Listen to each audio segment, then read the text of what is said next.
Hey everybody, how you guys doing today? I'm starting a little late today. That's okay though. I had some last minute moving plans, not here, but I had to help a friend move, and I did not know about that until earlier today. So my plans all got thrown a little out of whack, but I made it just about in time for when I was going to start the stream. So hey, that's cool. Hope you guys are doing well. We'll start in just a minute. Hey Moriarty, welcome. I'm incredibly late. I mean, I technically said 7:30 to 8 the first time that I first said I was going to stream this today. And then that didn't happen. And then I was hoping for 6, and then moving took longer than we thought it would. Yeah. Yeah, that's the good news, is we'll be done with this game in about 5 minutes. So that's fine. But I'm gonna let a few more people pour in before I start. As you'll see, hey, thank you, Caliber Fury for following.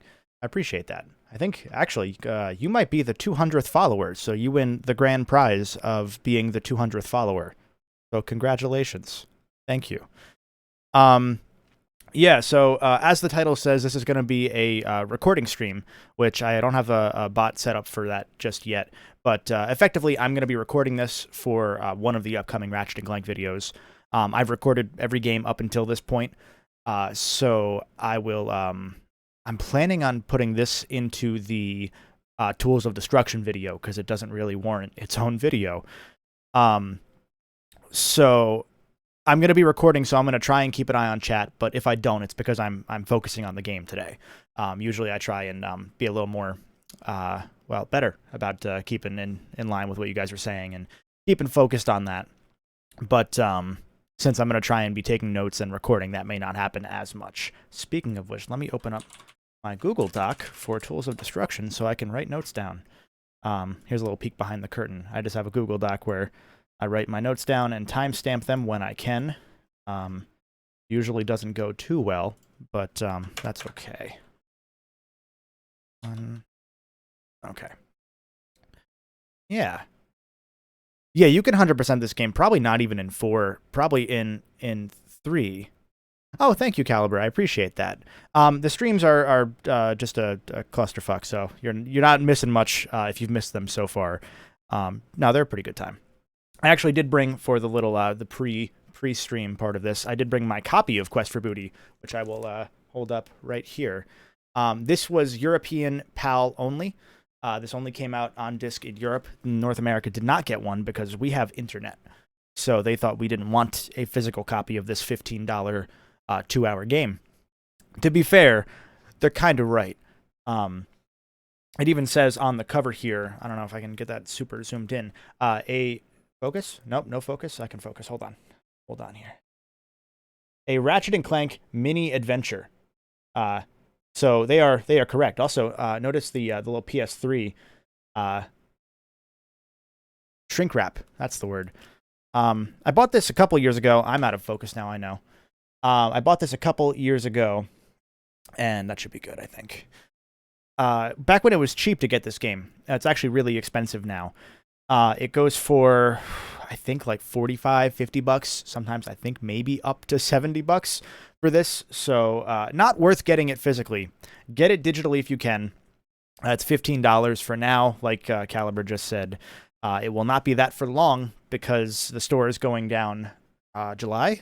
3 months, I believe. June or July. So yeah. But pretty solid game from what I remember. It's not super great or anything. I remember almost nothing about it, though. The last thing I remember ever saying about this game was that it was a poor man's Jak and Daxter, which I think that'll hold true. But yeah. If you are looking to buy Ratchet and Clank games, hey, thank you for the bits, Moriarty. If you are looking to buy Ratchet and Clank games before they go down as far as the PS3 saga goes, the one you're going to want to buy now if you want to collect for this series is Into the Nexus. That is going to, hey, big follows. Hell yeah, let me get him out of here. I do want to buy follows, clearly. Is it exclamation point or is it slash on Twitch? I always forget. Slash, aha. What's your username?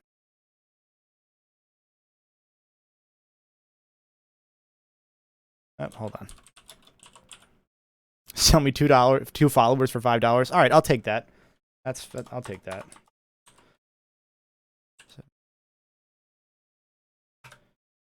There we go. They're out of here. That's all good. Where was I? I got distracted now. Into the Nexus. That is the one game you're going to want to buy because that was $30 and actually came with Quest for Booty digitally as a code for free. That code expired years ago. I forgot about that part. But that game went for $30, but they only ever made one print run of that game because, hey, thank you for the subscribe. I had to make sure for a second because so many people are so generous with gift subs that it was a subscribe and not a gift subscribe because I always thank the wrong person. So thank you. I appreciate that. Yeah, Into the Nexus was only printed once because it came out 3 or 4 days before the PS4. So they kind of sent that game out just as a, hey, goodbye. And they never printed more than one run. So get that game. Get that game soon.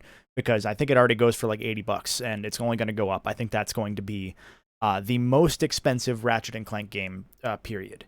The only other one, actually, I will be right back. There's one more I can show you guys before we start today. Where are you?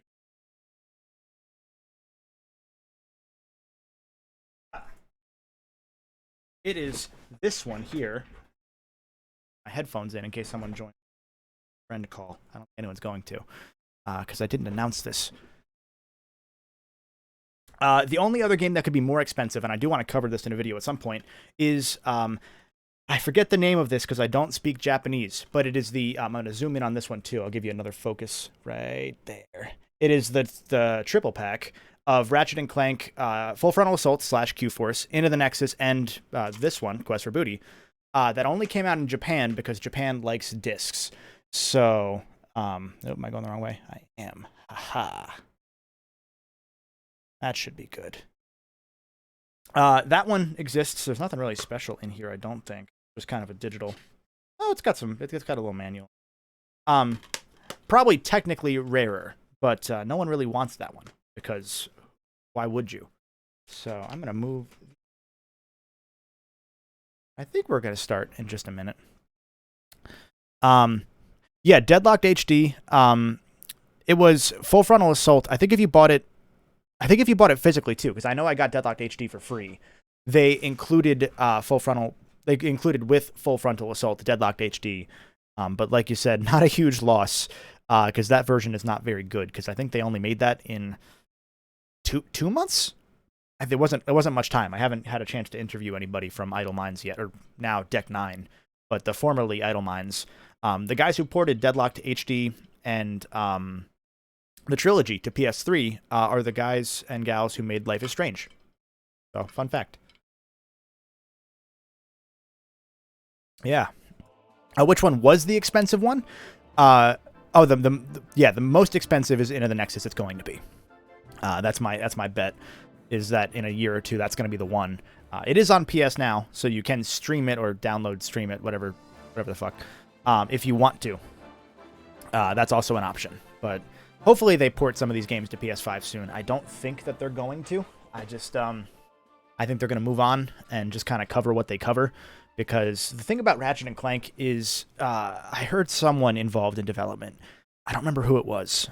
Somebody had said at one point that, I wasn't kidding. Over 80. It's up there. Someone said...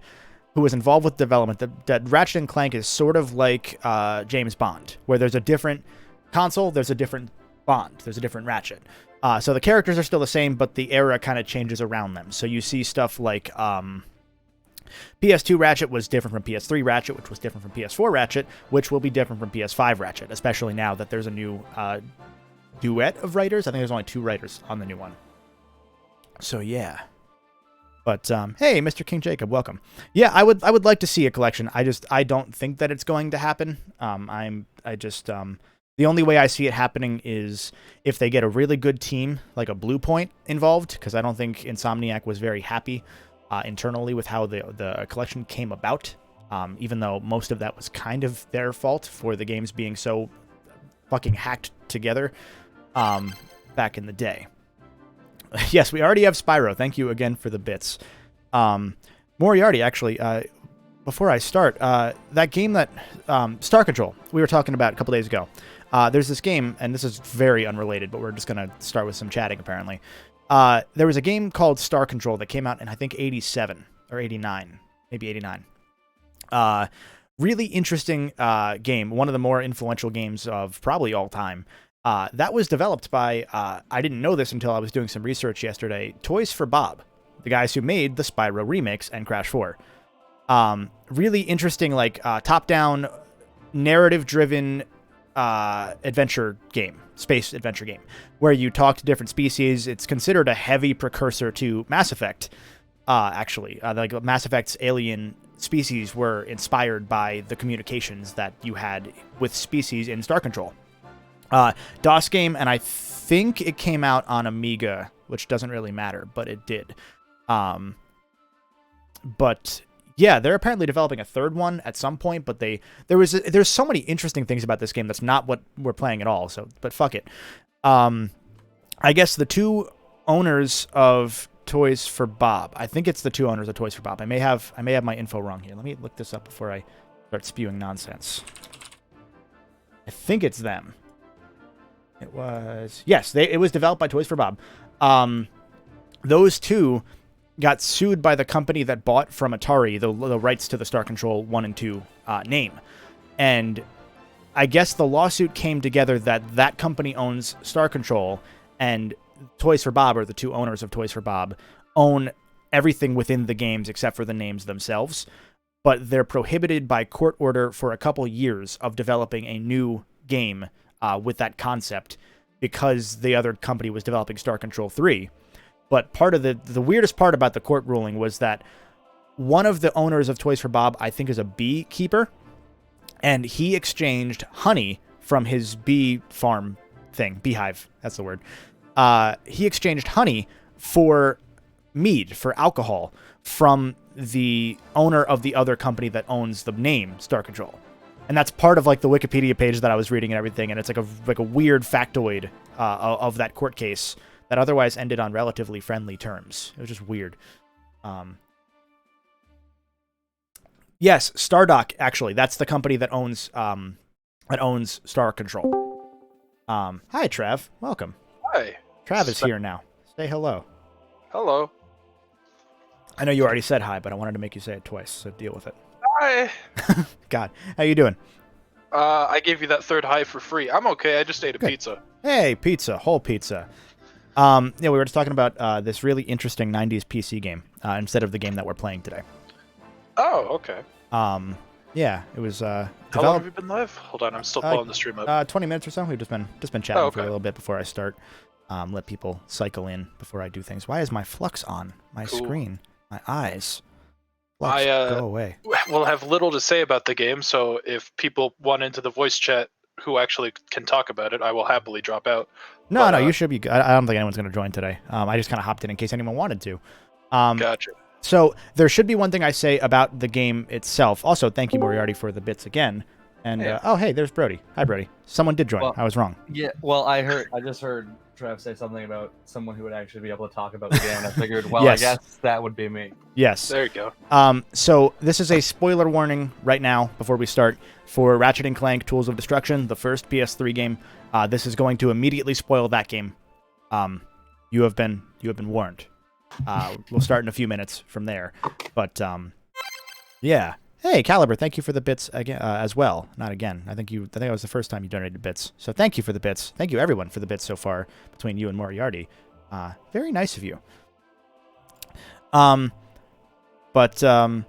I want to stream either Star Control or there's another game called Star Flight, which inspired Star Control that I heard about a couple days ago on I don't know if any of you follow Classic Gaming Quarterly, but I watch his stuff a lot. And he mentioned Starflight as like this really interesting Genesis game that was ported onto Genesis from DOS. And it was effectively one of the first sandbox games along with Elite. Yeah, that's the one that they remade recently. But I wanted to do a stream of those games at some point just because I would find them really interesting because PC is like my blind spot.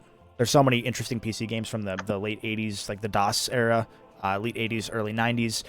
that I just haven't played. And I would like to go through some of them at some point. So yeah. But Brody, how you doing today?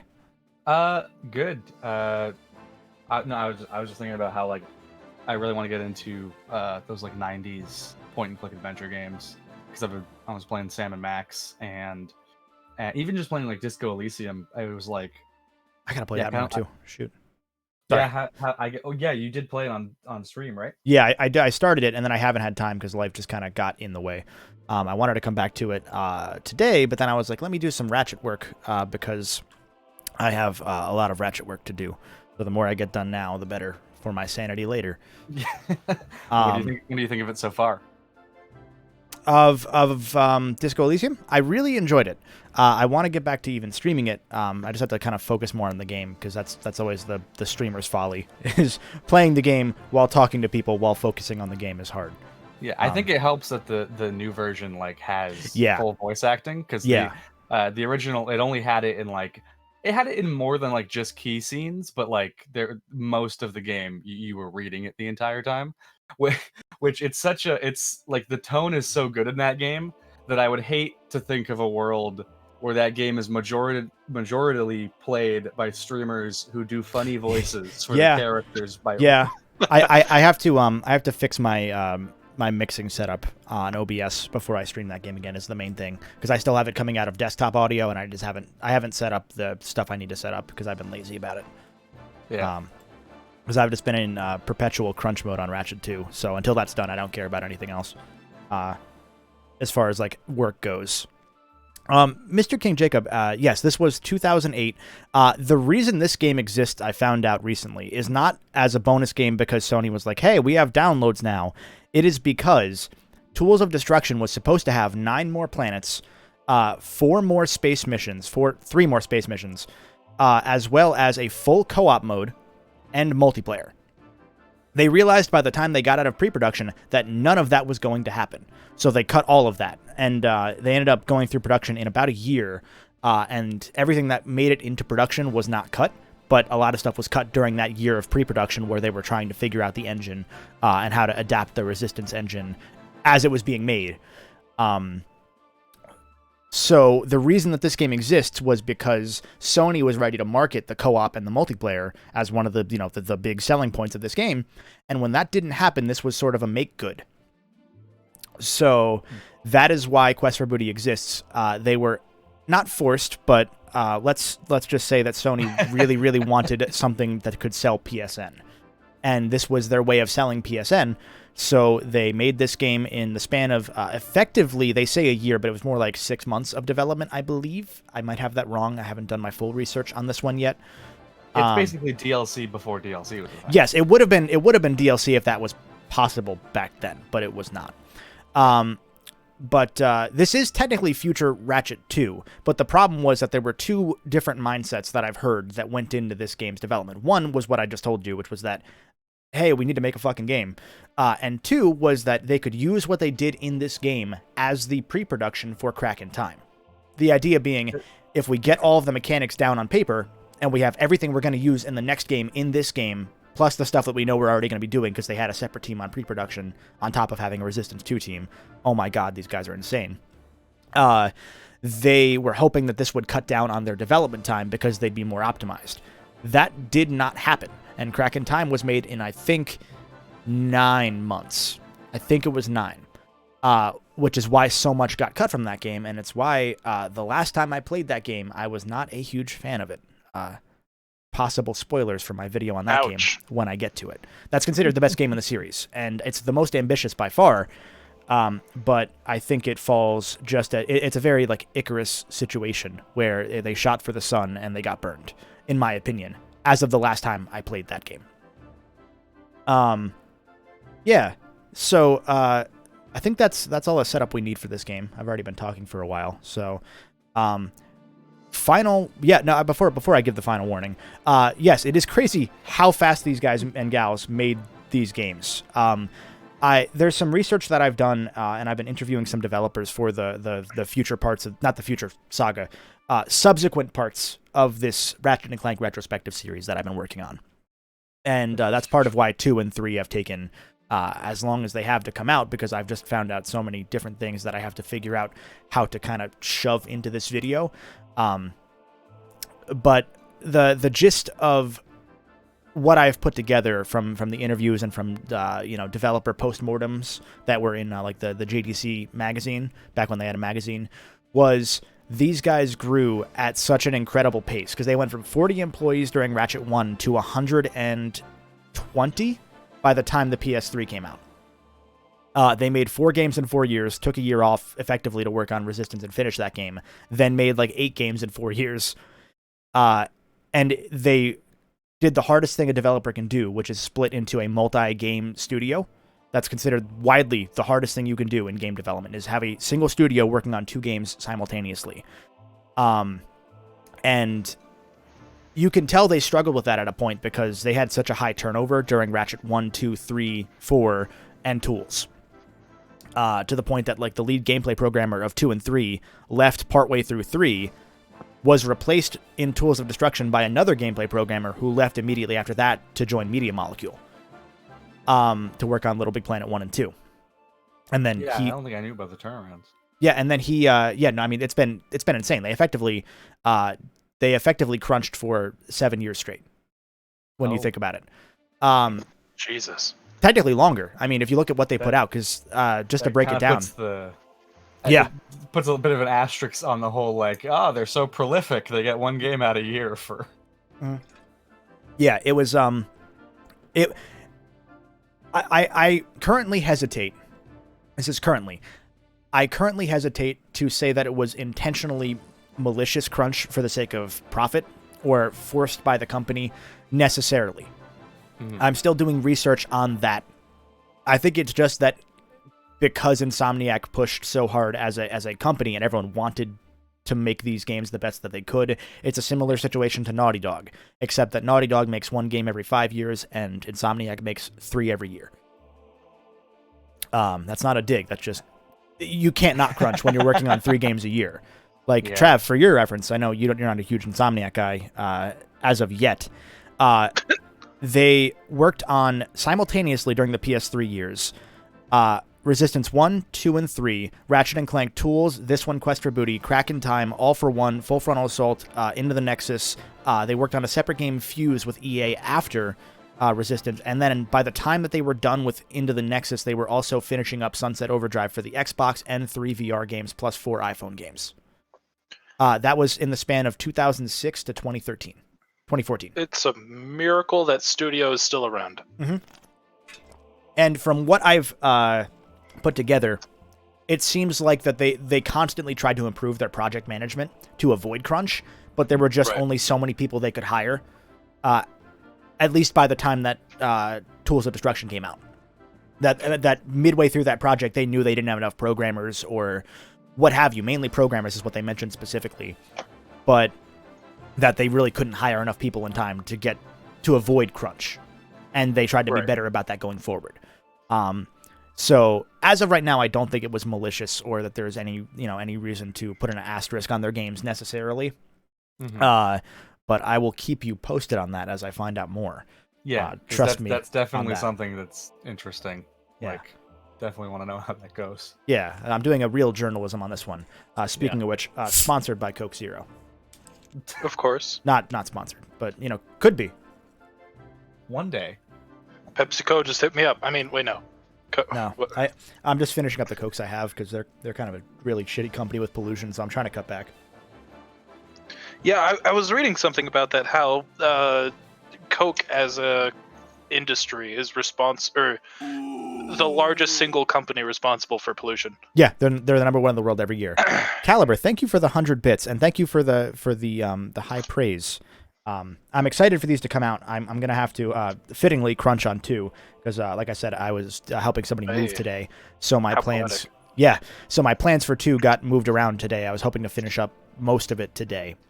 That's not gonna happen, but I moved my rest of the week around to fix that. So future stream plans. Again, last thing before I start, I promise. Future stream plans. I'm probably not gonna stream Thursday, and I might stream on Saturday, but this might be another light week for streams. Just because I want to get this out, and I was hoping to be a little further on 3 than I am.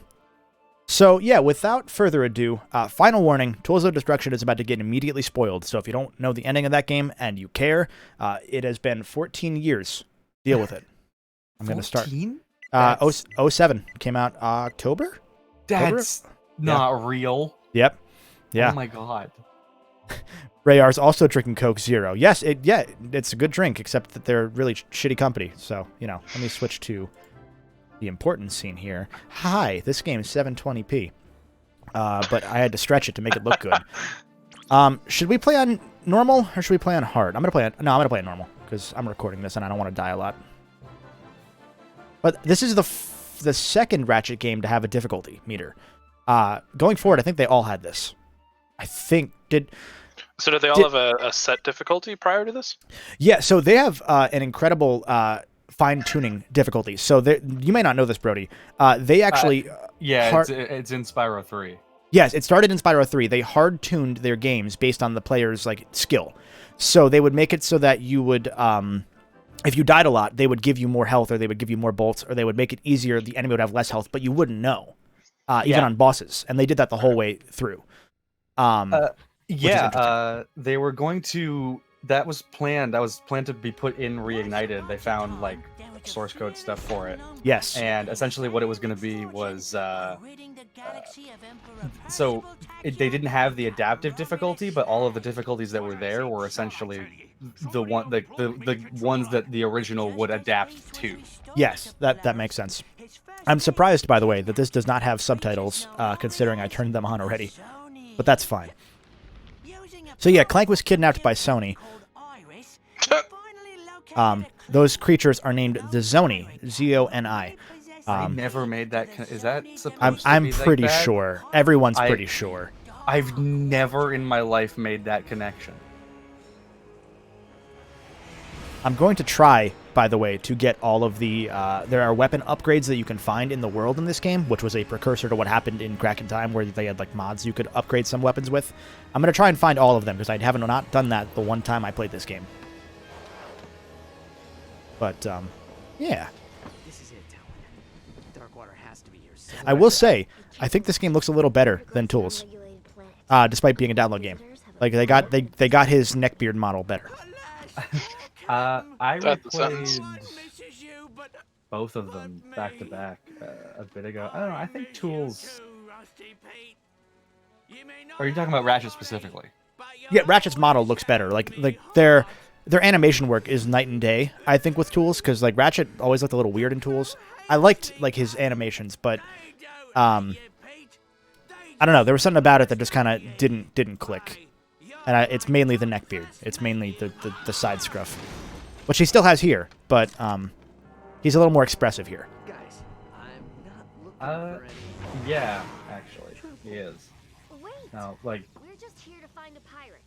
I think Tools looks in terms of fidelity better, but I think. Oh yeah, still looks better, obviously. Yeah, I think Tools just has the better lighting and everything, but I think you're right. Okay. The animation is more expressive in this. Sir, to the context behind the Sony thing, I don't think we've ever heard. I've been trying to figure that out, but hello, frame rate. Because you have Ukulele, which has capital B, which they are very blatant about just being Microsoft, a metaphor for Microsoft. Yeah. And having to make games under that environment. So I'm what even would that metaphor translate to if the Zoni were supposed to be Sony? I mean, who is Orvis now? You know the thing about I want to get these crates. Are those crates I can break? No, they're not. Spoilers for Crack in Time. Also, I leveled up a gun already. It's been 30 seconds. All the guns in this game start at level 3, by the way, because they don't expect you to play this game for long. So instead of starting at level 1, level 3. So spoilers for Crack in Time. Spoilers for the whole series at this point. So sorry. But in Crack in Time, Nefarious was supposed to fucking die. He's dead. They had to bring him back because Sony was like, hey, what if we brought him back for All for One? And the writer, TJ Fixman, said, no, we killed him. You said we could kill him. And they had to retcon him in the comics so that he could come back. Wow. So I think the thing he said was, don't ring a bell if there's ever a chance your producer might want it unrung. I guess that's good advice. Yeah. Same guy, by the way, I should note, just for the sake of people watching that may want to talk about the PS4 game, effectively disavowed the movie. So, you know, take that for what it's worth. Damn. He wrote the movie, by the way, the first draft. Oh. So wait. Okay. So he disavowed the movie. How does that affect the PS4 game? Well, he was saying that, like, effectively they had to write the unreliable narrator because... he hasn't said this outright, but because of Quirk. Where am I supposed to go? I mean, I've come around on that, you know, like Oh, there's a ladder. Where's the ladder? You mentioned that it could just literally, you could plop it right in between 1 and 2, and it just fits. Yeah, it's just kind of it exists. I don't mind it. What, Talon? How the fuck? Did she fly there? All right. Sorry, I lost my train of thought there. He effectively said, or hinted at, that the unreliable narrator was their way of coming to terms with what was changing constantly in the movie script, because they were working around a script that kept changing. So he kind of wrote that in for the game, because he did write the game separately, but he wrote the first draft of the movie and then passed the movie along to director Kevin Munro and his co-writer for that project. And... right before the movie came out, he said, essentially, they deserve all the credit. Don't give me credit for that movie. Which was the nicest way to say, don't blame me. So I respect it. Do I have a thing that can hit them? Ha.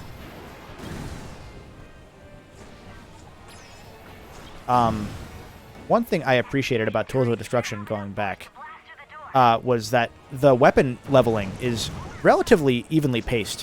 One of the better paced leveling systems in the series. They give you a lot of weapons, though, really fucking early on. Like, they give you so many weapons to the point that halfway through, you have just about every weapon in the game. And you're just kind of like, hey, here's everything. Deal with it. Which is okay. Yeah. I'm trying to, like, think back.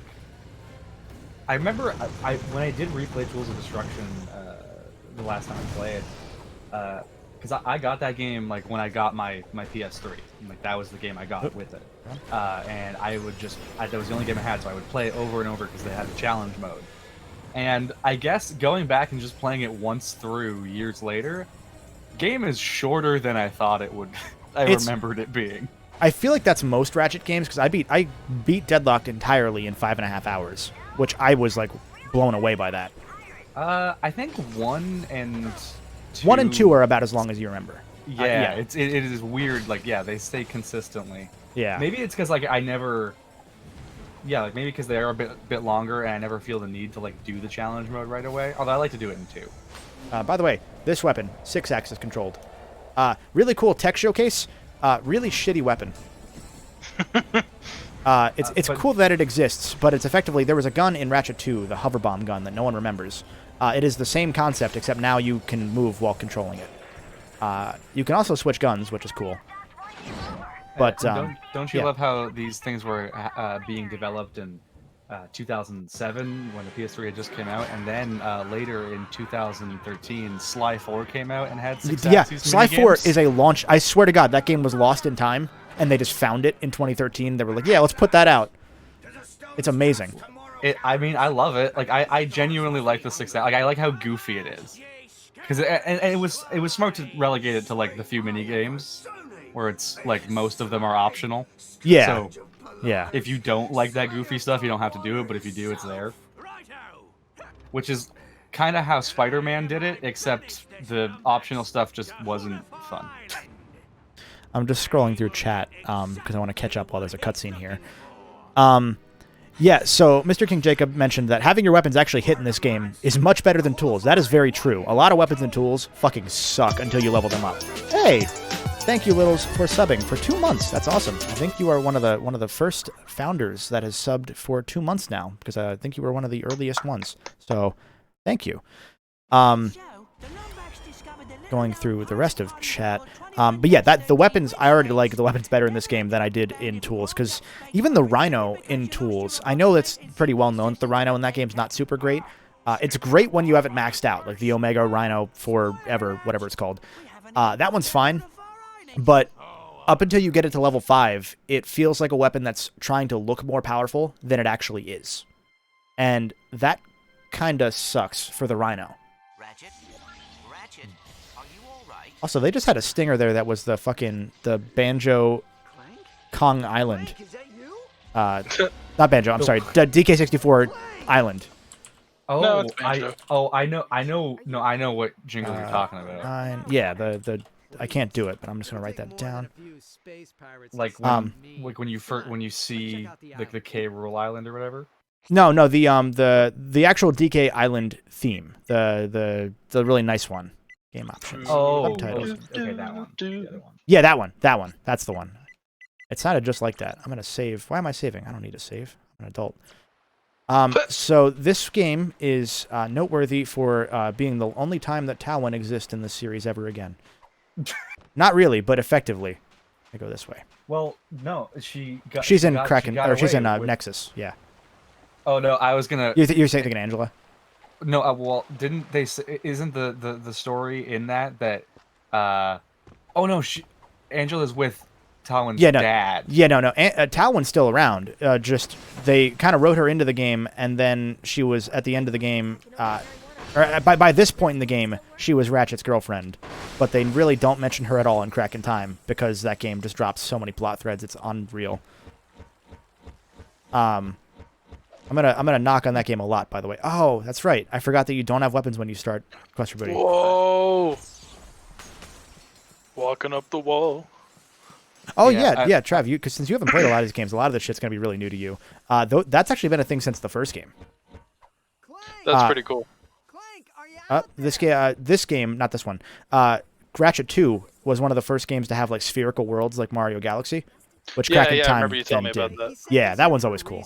There has to be some kind of connection. Is there still not cool in this one? Are there still no subtitles on in-game stuff? Did they not fix? Oh my god, man. All right, that's fine. I love it when subtitles don't work. I'm glad you lost all your weapons, but not your swing shot.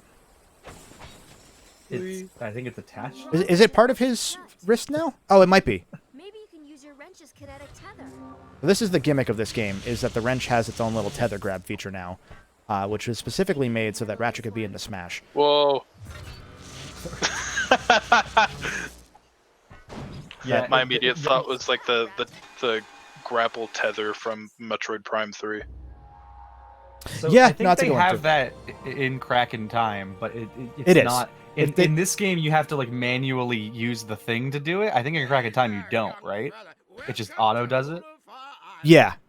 I think so. For the most part, you kind of use it in Crack in Time as well, the analog stick. But I think they made it the left analog stick, so you don't have to move while doing it. Okay, so we can say, I got shot out of a cannon. I'm a tourist. I'm a used crotchetizer salesman. Or none of your business. I know which one I'm going with. Should just do it. Pull off the Band-Aid.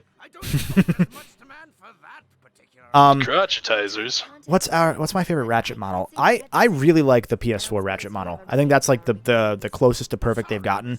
The PS5 one's good too, but they always change his eyebrows just a little bit, and it throws me off. Oh, bye, Brody. I think he lagged out. He'll be back. Yeah. Like, when they showed the first version of Ratchet in-game in the PS5 game, it threw me off a little bit because it looks fine. It looks excellent. But I look at it and I'm like, man, his nose is a little weird. Like, I'm being nitpicky is pretty much what it comes down to. And I don't care that much at the end of the day. Over here, where is it? Is the Quark statue somewhere. It's the only reference of Quark in this entire game. I don't remember where it is, though. But I want to show that off. It might be underneath. No, not there. Maybe it's in another part of the water later. I might be remembering the wrong area. That's true. This is the last game to have swimming. I forgot about that, because Crack in Time, I think, because of what the work that they were trying to do with this game that didn't end up working out well. They just said, "Fuck it, we don't have time for swimming." So yeah, They did have time for moons. Yeah, they remade those from scratch. Those were always my favorite part of the game. I don't know why. It like maybe it was because like a Mario Galaxy kind of thing, but I really like the hover boot stuff. I think it was just they really wanted to go back to it. I'm sure Galaxy helped because people were giving Galaxy credit for a thing that Ratchet did first. But yeah, did he not want me to do anything? Okay, he does not want me for anything. Cool. I'm wondering. So did Ratchet do it in the same method as Galaxy did it? Because I know like Galaxy they use a ray projection of the normals to make sure that Mario was always positioned correctly. I believe what they did was that they specifically just did a real-time check constantly for the Z-axis, and they wrapped everything around that axis. I don't remember the exact details, but effectively it took like another 50,000 lines of code to the game. Oh wow, it was a lot. But yeah, no. Ren and Mr. King Jacob both are talking about the moons as like an outlet for platforming in the game because all of the main levels in the game are just kind of battlefields. That's why I'm mixed on that game, is because I always used to love to replay these games. I played 1 dozens of times. I played 2 dozens of times. I've beaten 3 over 100 times. Like I've played these games a lot. So when I first got to Crack in Time and I played through it, I had a lot of fun the first playthrough, and then the second playthrough I realized just how short the game actually is. And that's kind of the issue I've drawn with it, was that when I still loved replaying these games, it felt like it was missing something when the main reason to play in challenge mode was kind of moot when all of the Zoni were already collected. Because, Trav, in that game, for your reference, there are 40 Mario Galaxy stars, effectively, that you can collect on like these little spherical moons. It's really cool the first time. After that, like it's the same as the Clank sections. It's really cool the first time, and then you get in New Game Plus, and you're like, oh, I know all of these. Great. And then it's kind of a slog. To me, that feels like, because that was the first Ratchet game to have a platinum. And you had to beat the game in challenge mode to get the platinum. And I'm almost wondering if they designed it so that like you could just blast through the game on challenge mode. You're fully kitted out. You got all your cool stuff, so you get like that whole like you get the challenge mode experience. Yeah. But then you don't have to do the Zoni or whatever to get the platinum again. Yeah, but I didn't want you to get them again, but the problem is that the zoning act as a hard gate on gameplay. So when you're playing through that game, you forget that you need like 20 Zoni to get to a certain point as Ratchet. And so it's kind of like you jump back and forth between, like, obviously the game is like a Tale of Two Cities style. There's Ratchet and there's Clank, and they're separate, and then you kind of play as them as they're coming together. And that stuff's really cool, but it sucks because right when the gameplay gets good as Ratchet, you jump to Clank, and once you've played the Clank sections before, they're no longer as fun of a puzzle, as amazing as they are the first time. Yeah. I think, Ren, I think it was my first Platinum too, actually. I think Crack in Time was my first Platinum, because that was the first game it was the second game I played on PS3, because I think I actually played All for One first, or I bought All for One first when I got my PS3, because I bought a PS3 late. Because I was poor. Oh, they still didn't fix the... I don't know what it is in the PS3 games, but it took a while for them to fix the wrench throw to make it, like, good again. It kind of, like, locks in on the axes, like the eight directions, and it always throws me off. But either I played All for One first, or I bought it and then I waited until I had the other ones. That might be what I did. Can I go through this door? No, they don't let me through. Okay. Yeah, I got my PS3 for Tools of Destruction, and then, but I got it the year Crack in Time was coming out, because I was like, well, I now it has 2 Ratchet games. I need a PS3. It has 2 Ratchet games. I didn't even know Quest for Booty was a thing. It's a bonus surprise. It really was. But actually, Quest for Booty, you mentioned that they developed it because they wanted something to put something on PSN, and it's funny because that was my very first purchase on PSN. But yeah, Crack in Time ended up being my first platinum because I think it was the first game I had that even had trophies that like had a platinum where I was like, yeah, I could do that. Because I think the only other game was like Ultimate Alliance, and it was like do every conceivable combo of every single character's special move, and I was like, no. Oh god, that sounds horrendous. I was like, I'm not gonna do that. I'm gonna do the cool ones, the ones I want to see. But yeah, it was either Crack in Time was my first platinum. I think it was because I think my second was the first Little Big Planet game, where just my friend from high school was like, I just made a bet with him that I could get it by the end of the month, and that was my goal. Okay. And that is basically what got me into Little Big Planet and staying like into that game because I like bought it that month. But it's just, it was so petty. I just wanted it to prove him wrong. I wanted him to I mean, pettiness is the best reason for doing anything, really. Honestly, out of spite, absolutely.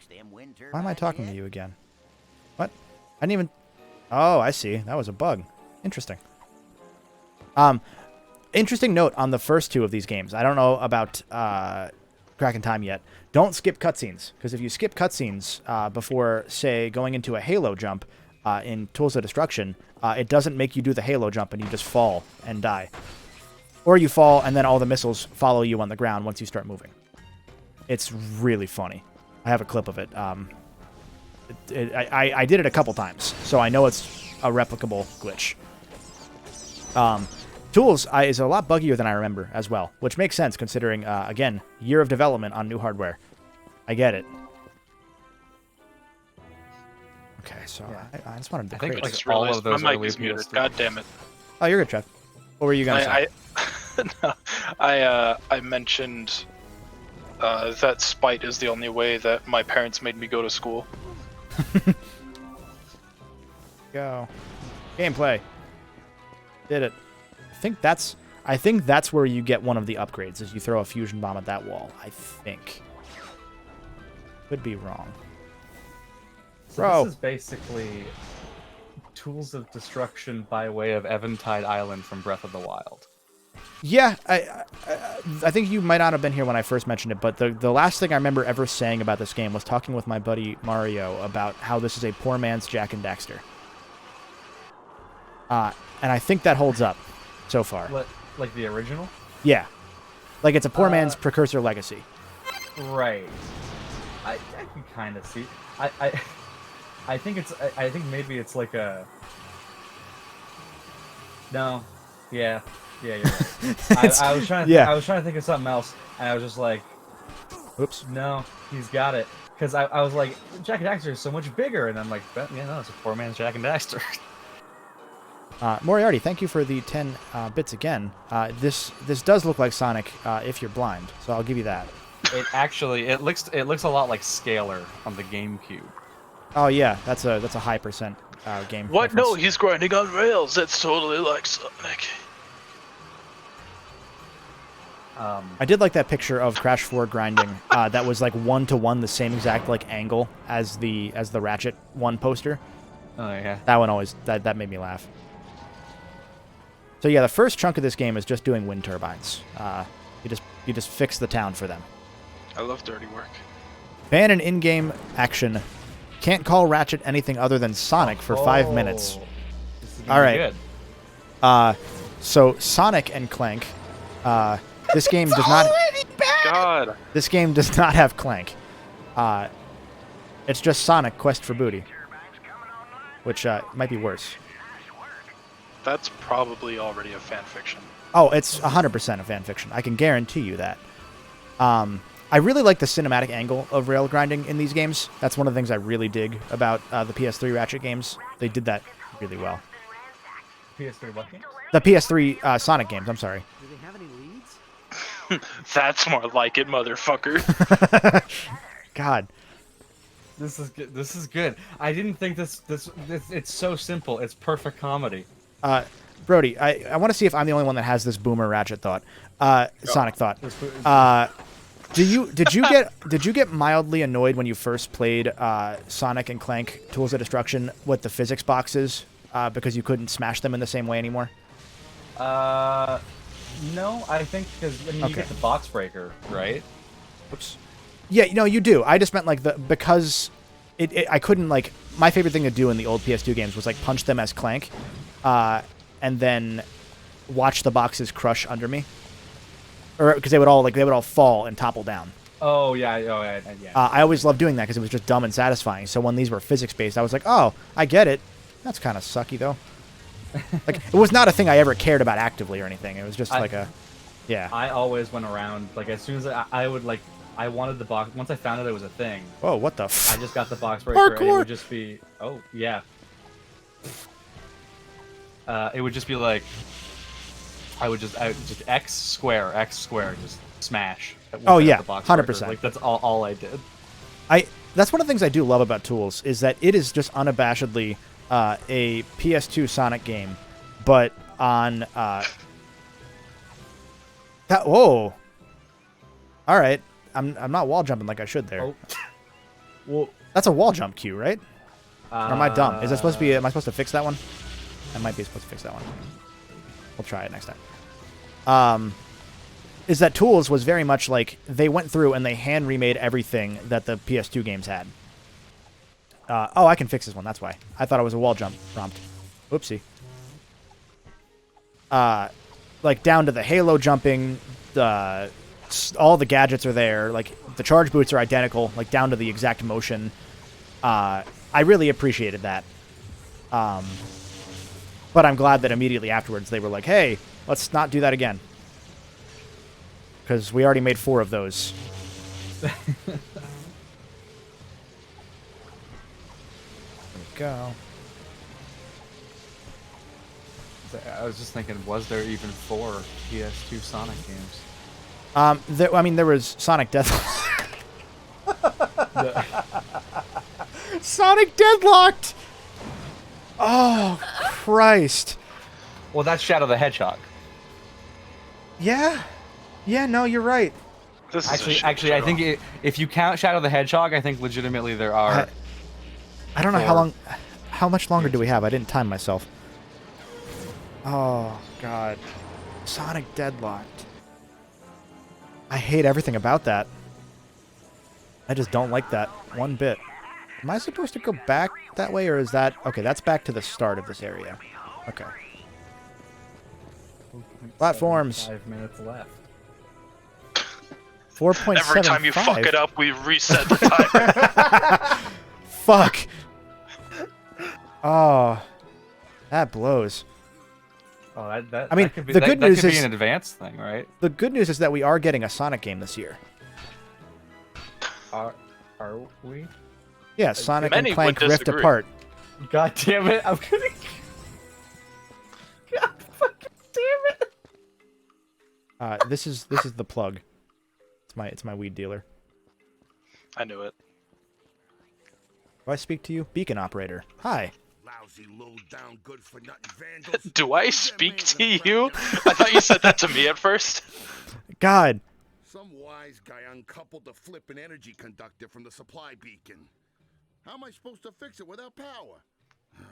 Guess I'll just have to take lunch. Appreciate the offer, kid, but we can't do nothing. This is like an observatory, Lucky right? for me, I'm in the union. I think so. Well, it's like they have to get in there and they like observe into space, and then they like, well. I mean, it's an actual like island. I don't know if they use it as an observatory, or if they just use it for power. Well, don't they like see things at the end when they go in? Or whatever? They do, because this is the area near where Darkwater, his prison was. Right. Or not his prison, but his resting place, I guess is the word. Right. Yeah. I for a second I actually forgot the Darkwater stuff was in the game. Yeah, I mean, I don't blame you. Like I recently replayed it and I forgot, and like that's my favorite part because I used to have this game downloaded on my PS3 just so I could hover over the menu icon and the music could play because it played this like really kick-ass the pirate jig. Yeah, the theme is really good for this game. Yeah, I think honestly, the tracks in this game I like more than most of the tracks in Tools. I mean, like it feels like I listened to it sometimes and I was like, wait, is this just the Pirates of the Caribbean theme? We already got the DK64 theme in here, so you know what? It could be. Is this just money? Yeah, oh, Pirates of the okay. Caribbean. That was also a Rareware classic. That just happened. Where? Okay, it left it open. Talon, what are you doing here? Cool. Just like every game you're in. Damn. The thing is, I like Talon. Like, she's a really good character, and she goes through so much fucking like horrible strain in this game, and in this series rather. But they just kind of forget about her constantly. Buy yourself something nice. Thank you.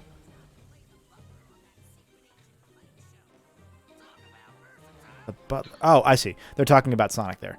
I heard in the Buy background. yourself some 10-cent stocks, kid. Penny stocks. I will buy 1 GameStop stock in 2 months. Oh, all the bolts went away. Damn. That sucks. Do we even need bolts for anything in this game? I don't think you do. There are no weapons that you buy in this game, except for maybe the Alpha. You can take them back into the Chow Garden and use them to buy items for the Chow. That's true. I could buy Chow. I don't want to. God. Still can't believe the Sonic movie in 2016 was so bad compared to the Sonic movie. Yeah, no, that's fair. The fact that the Sonic movie was actually not bad is one of the strangest twists of fate of last year. Yeah, that was arguably so weird. Arguably the worst thing to have happened last year. And that's not even to mention the Sonic movie. God. Gameplay. Oh, I go back. Brody spent an hour trying to explain how Chows weren't just Pokemon. That might be true. Oh my God! I don't even want to know. At this point, it's a blur. I don't even remember. I don't even want to know. I could talk about Chow. I'd rather you not. Oh, I don't mean now. I mean just in general. Yeah, at any point in life you could talk about I Chow. definitely. I want to stress how much I did not mean right now. Can I skip that? Can I do a skip here? Nope. Okay. You can do a lot of skips in Tools. That's what I liked, is because there's a weapon called, or a gadget called the Gelinator, which they just gave you access to it, and it was just a bouncy gel pad you could shoot anywhere, and it had its own accurate physics based on the areas it would be in, and you could just break that game, like, yeah, and they knew it was let you. super cool. I kind of wish that was still around. Like the generator, yeah, that would be one that you could keep around. Like that's one I think you could have fun with, especially if you wanted to make the game a little bit more loose, like you were saying. Like if you wanted to like make it a little bit more like skippable in some places with like cool tricks or whatever. Like it rewards you for playing interestingly, like. Because it doesn't punish you if you go out of your way. I mean, like, there were a couple times where you can tell there's some levels and Tools, like Jacindu. That was the first level they made for that game. You can tell that level was the first level because there are a lot of pieces of terrain where it looks like you can climb on them and there's a secret behind it and you just can't. Actually, that's where I first learned about the weird wall jump thing you can do. Let me see if I can do it here. I don't know if it'll let me, but if you wall jump into a corner, Ratchet kind of gets crushed by it, but he doesn't die. But like he'll wall jump off of it and go flying across the map, like the swing set glitch in GTA, but not nearly as big. Just like the out of bounds glitch in Chow Garden and Sonic Adventure 2. Yeah, that's been 5 minutes. We can say Ratchet now. Ratchet Adventure 2. God damn it. Death. That might be more cursed. Yeah, I don't like that. Well, oh yeah, well that would be like Ratchet on Earth, right? Ratchet on Earth. Ratchet tries to fight I- Eggman while Eggman tries to fuck Amy. I don't think that you I don't can know that- say I don't remember the plot Ratchet of that on Earth in that tone. I feel like it has to just be like Ratchet on Earth. I mean, like, this universe has Spanish, and Wang Chung is canon. So this takes place in our universe. I'm not kidding. Wang Chung is canon. I can't play it. Actually, I have to remember that if I stream into the Nexus ever, because I cannot play that clip. But there's a clip where the villain asks one of his goons to do something, to like hit the button to destroy a ship or something, and he hits the Wang Chung button, and it plays "Everybody Have Fun Tonight" by Wang Chung. That's a funny joke to describe. Yeah. Is it even a joke? I mean, it's played for laughs. I don't know why that's a thing they Okay. did. I respect it, because Wang Chung, who describes their own name as a synonym for having fun? Like, I always thought they were saying hang tongue. no, because if it were like that, or if it were like everybody hang dong tonight, that'd be one thing. I wouldn't like it, but that'd be one thing. But imagine if Trav just said everybody Trav tonight as a synonym for everybody have fun tonight. Everybody Trev got it. My voice can't go that deep.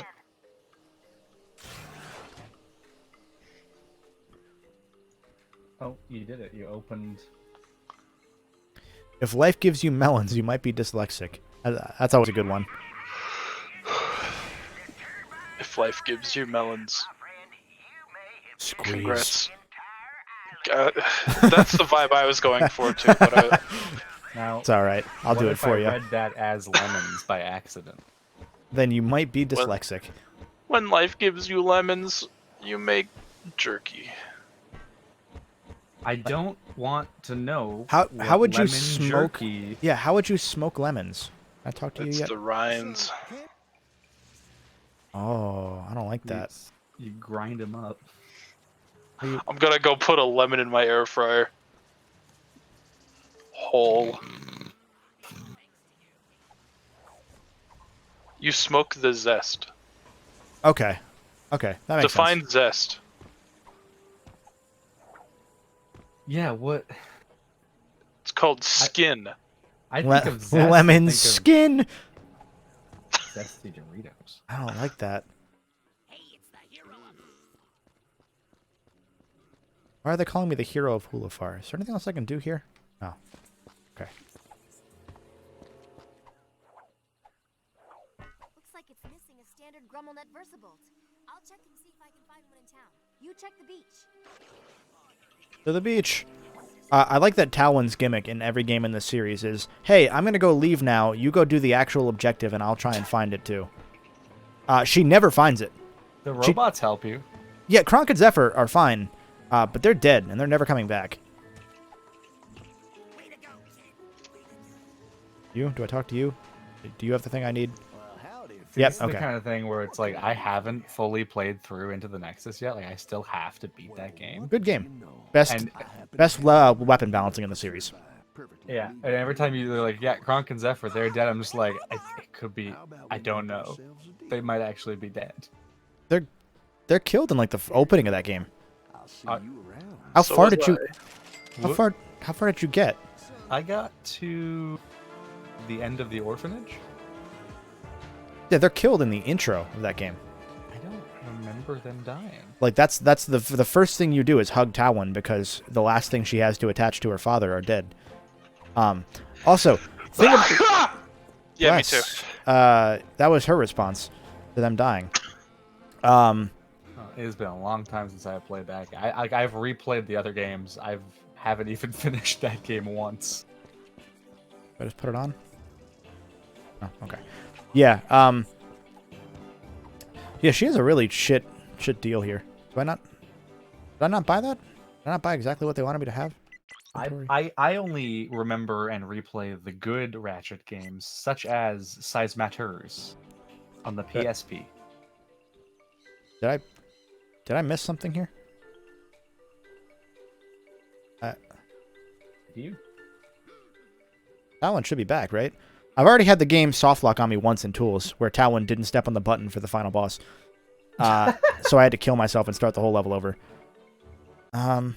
Shit. Do I just have to find Talon now?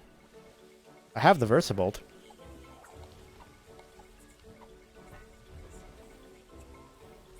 Where would she be? I'm confused. Do you not have to, like... I thought it would just... Can I equip it? No. Because I thought I would just walk up to it, and then she'd be like, hey, good job doing that thing I tried to find and couldn't find. Proud of you. But it's supposed to be right here. I like those three guys just hanging out. Yeah, they're just talking about how awesome Ratchet is. Wow, this is so cool. Alright. Buckets redeemed ad time. Alright. I'll run an ad. I'm going to try and figure out what the fuck I'm supposed to do here, and I'm going to stop recording at the same time. Actually, no, I'll keep recording, but I'm just going to try and find out what I'm doing, and I will run this ad. So see you in 1 minute. It could be the beacon operator, actually, Moriarty. That's a good point. I'm going to talk to him anyway. Okay. Okay, that makes sense. Cool. Thanks, Moriarty. I'm glad no one saw that you were right. Yeah, I was just going to say... I figured it out, and none of you helped me. I did it all by myself. No one will ever know. Release the golden cut. Man, people talk about how Ratchet PS4 had really stilted in-game programmatic lip movement. Quest for Booty, not good with that. Not good with that at all. Wait, I did it. Sorry? Like, you know how, like, in Quest for Booty and actually in Crack in Time as well, like, people criticized in those games as well as in the PS4 game when, like, there were regular cutscenes, like there were the in-game ones, people criticized the quality of them because the lip movements were very stilted and random. Oh. Can I step on this? I can't. Am I supposed to just... I'm just going to do it. Fuck you. I'll just do it the way that I'm not supposed to, apparently. Cool. I did it. Okay, I looked back at the string. Why are we playing Jenga? Moriarty, no. Whatever you suggested didn't work. I did it myself. But thanks.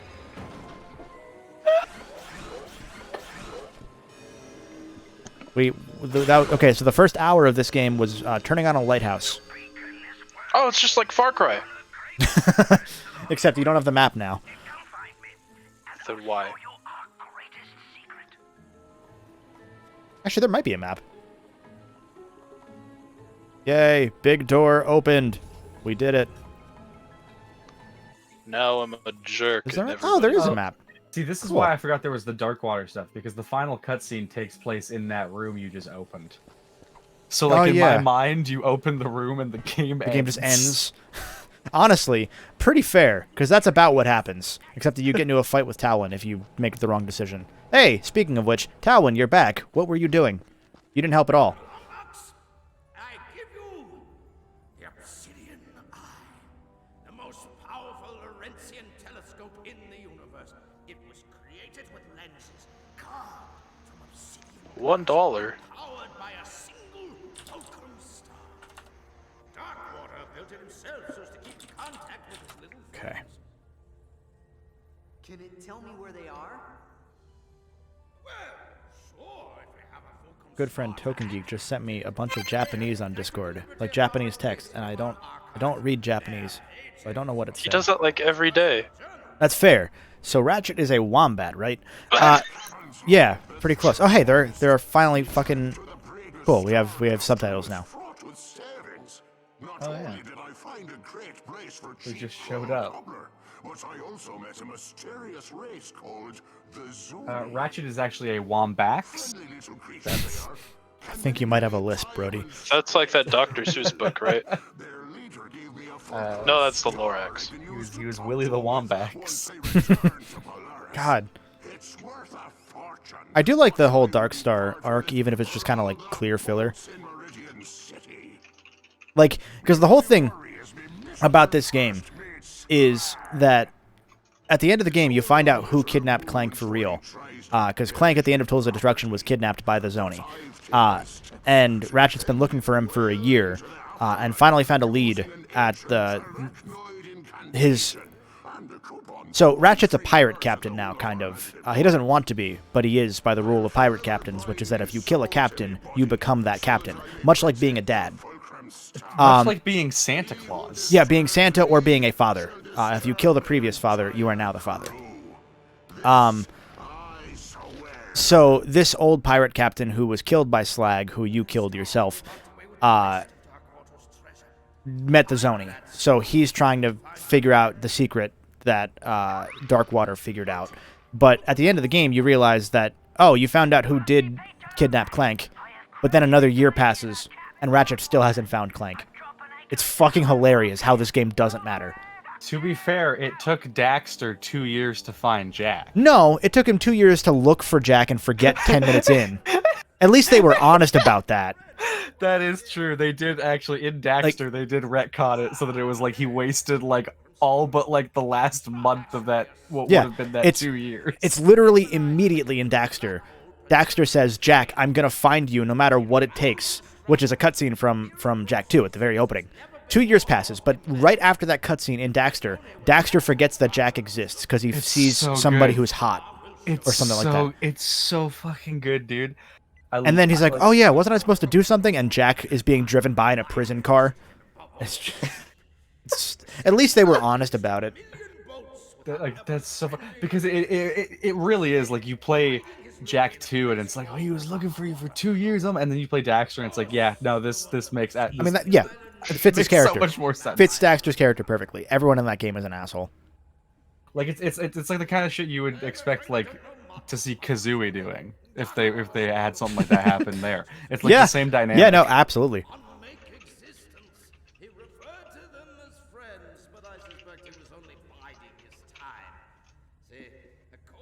Kidnapped by fan server. He was. I hate how this conversation menu looks identical to the ones in Deus Ex 2. Yeah, that's probably honestly intentional. There was a very brief time where they did this, only 3 games, and I don't know why they did this. Like, they were trying to make it more of like a cinematic RPG adventure kind of concept, and it just didn't really work at all. I respect that they tried it, but... Isn't it stable for the series? No, this only became a thing with the first 3 PS3 games, and then pretty much never again. Like, they kind of use it briefly here and there, but that's the focus of this game, and the next game has side quests that are like that, but otherwise, no. Yeah, I was never like the a big framing, fan of it, the font. It was like inoffensive, so. Yeah, it wasn't bad. It's just kind of like, why would you do that? You could have focused on other things. Could have made I do like Rusty Pete. Rusty Pete is probably Whoa, my look at favorite him! character from the future games. Actually, he's really good. He might be like if they wanted to do like an all for one thing where they don't have Nefarious just be good, I would have Rusty Pete there. Honestly, yeah. Especially now that it's like, unless in Rift Apart, Nefarious is like the alternate dimension version of Nefarious, which he probably is. There is no way. Like, it doesn't make sense because Nefarious had a change of heart by the end of All for One. Like, he still left, but it also I don't know. I'm thinking maybe it's almost like a Iron Man 3 Mandarin style bait and switch. I mean, Nefarious is never the final boss of his own game. He's never been the final boss, except for in the PS4 game, where he wasn't the main villain. That's just good irony. Oh, hey, I loved God of War. Head on a stick. Yeah, God of War invented that. Yeah, before God of War came out, it was head on a... Nope. Yeah. I'm abandoning that. Well, Mr. King Jacob, what I mean is that Nefarious in all of his games isn't the direct final boss. So after you fight him in the really awesome boss fight, they ran out of time, and they just made a really shitty boss fight against the Bio-Obliterator itself. Like, he's still in it, but he's not the boss himself. Same with in Crack of Time. Obviously, he's not the final boss because there's a boss right after him.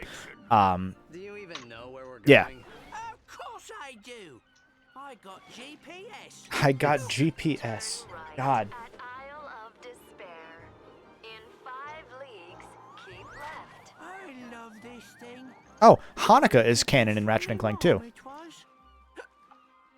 Arriving at nice. destination. Apparently, Rusty Pete is Jewish. Yeah, Cool. I like that lore. Water Caverns, famous for its majestic fjords, soothing grottos.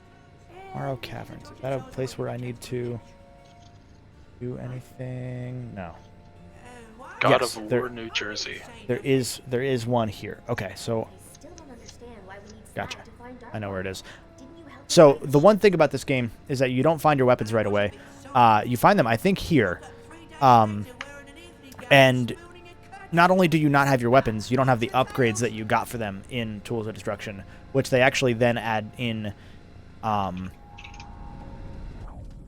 later. So like like you find them and it's like, hey, those are the gadgets that you had in Tools of Destruction. Like I like that little touch. I of really game here. like how even the tooltip box was like, "Ye must go into the depths." Yeah, it's of the very caverns." piratey. yours? Like it's like this futuristic like Gadgetron tech tip thing. It's just ye must go. Okay. Thank you, Moriarty, for the one bit that show your love for us. Morrow Caverns. Okay. Okay, we are on recording number 2. So yeah, everything you're gonna be seeing here, minus like the overlays and stuff. Like I have the raw footage being recorded. You'll see that in the Tools of Destruction / Quest for Booty video. Hey, corpse.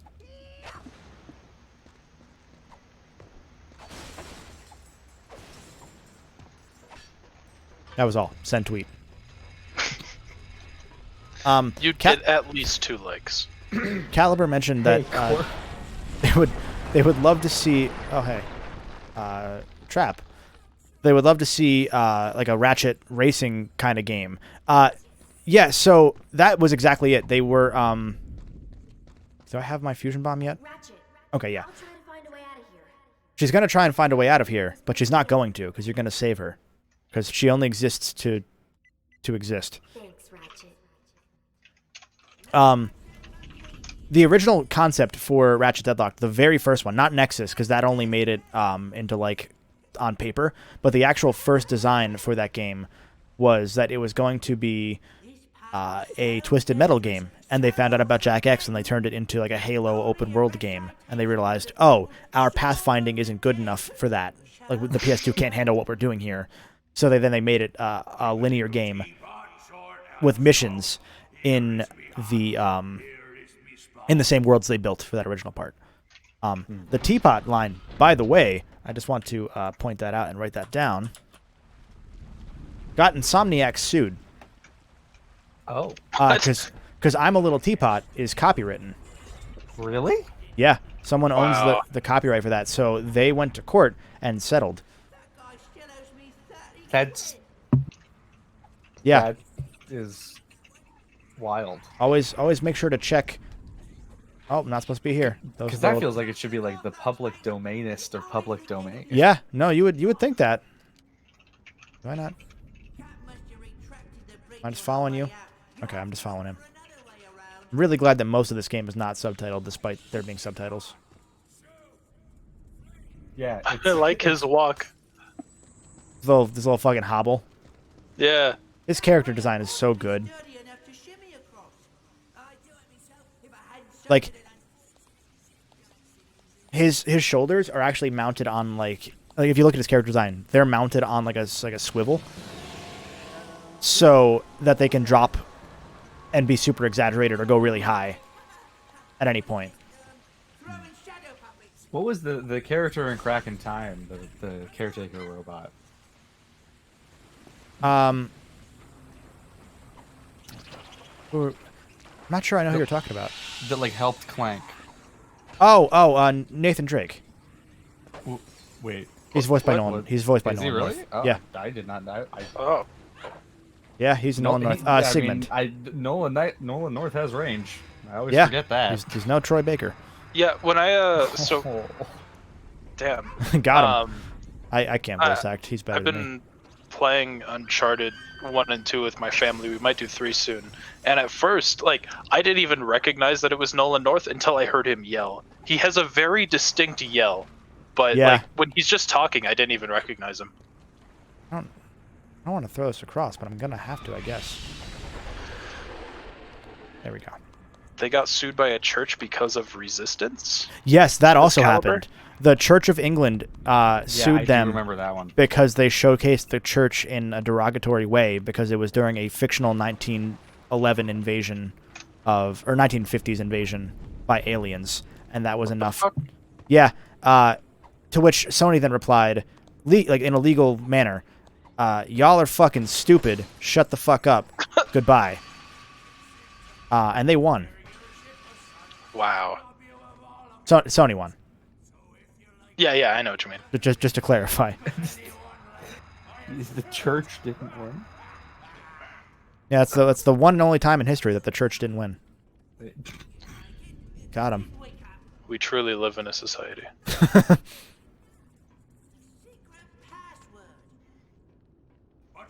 Yeah. Like honestly, like Rusty Pete has a design that I would say like is of the tier of like Ratchet Clank, Quark, and Nefarious. He's really up there. And I think in Rift Apart, like they're doing pirate stuff, so we might see him.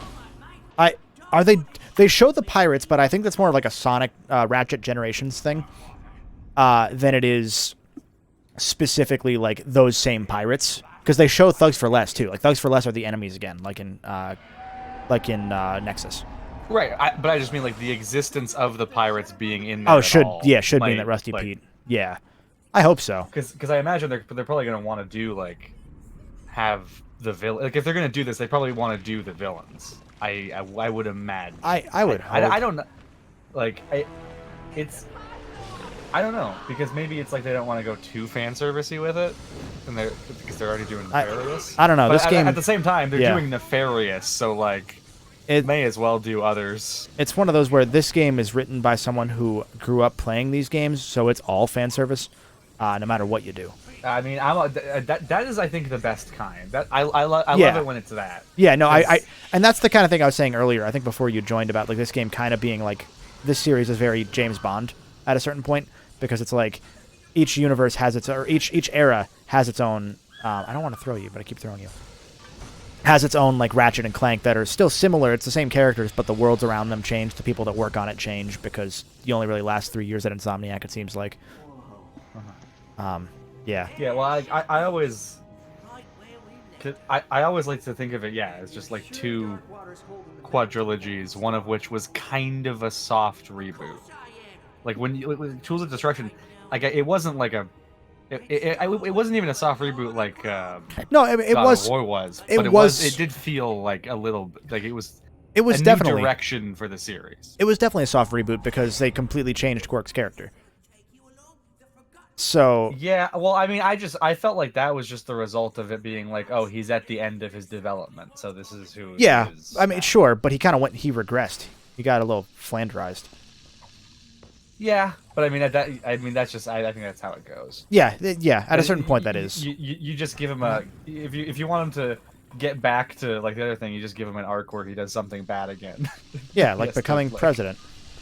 Yeah, well, yeah. Man, that one didn't age well. No. That's gonna be interesting. Yeah. Go back to All for One. Yeah, I'm excited to play All for One again because like there's so much about that game that like that's another one. I just don't remember anything about it, but I think I'm gonna like it a lot more. I liked it back then. Like I know a lot of people shit on it for being different, but like I generally like the different Ratchet games because they're different. Like they're not just the same game again. Yeah, twice over. I did it once solo because my buddy didn't have it that I usually like play co-op games and stuff with, and then he got it and I played it with him. And yeah, like both times it was like super enjoyable. The first time, like playing it solo, most of the time I play a co-op game and I play it solo and it kind of sucks. Like Borderlands, I love that game to death. I hate it solo. I hate it with a visceral passion solo. Whoa, I'm the complete opposite. I can't stand playing that game with people. So I think it's perfect, like, 2-player co-op, like, where you have, like, because, like, me and my buddy have the rapport where we both care about the story enough to, like, know when to shut up and listen. If you start to play it with, like, 3 or 4 people, then yeah, it gets, like, chaotic, and you kind of just have to play it for the gameplay. You kind of not care about the story. But I think, like 2-player co-op on Borderlands is just perfect. Obviously, I'm biased because that's just how I've always played it, but I've tried playing it solo. I played pre-sequel solo the first time, actually. That was fun. I specifically mean Borderlands 1 solo sucks. Yeah, that's the only one I've enjoyed solo, or I've played all the way through solo. So I don't know what to say. But I'll respect your opinion. You're wrong. How dare you like Borderlands? That's fair. I don't really like that game despite finishing it. Oh, you didn't? I mean, it was okay. It is old. I guess it is. I guess maybe it is like a thing where it is aged. I will. It was very much endearing, a turn off my brain and just like play kind of game. Like I didn't really play it for the enjoyment. It was just like, yeah, I'm accomplishing something. So the buddy that I played it with the first time, he had already played it a few times with a few different friends. So he like knew like what like the actual RPG like stuff about the game. And I'm not like a big RPG guy, but he was able to like show me like how to do stuff properly, like and how to utilize the systems or whatever. And I never like got into it where like I knew like the complex stuff, but it was enough that it was like, okay, I can appreciate this as an RPG as well as, you know, a shooty game. Which at the time I didn't really like first person shooters either. I like That's fair. I didn't like first person shooters and I didn't really like RPGs. And my buddy was like, here's this first person shooter RPG that's co-op I like. I want to play it. Did you want to play it with me? I was like, okay, I guess. And I played it, and now it's one of my favorite games of all time. So, damn.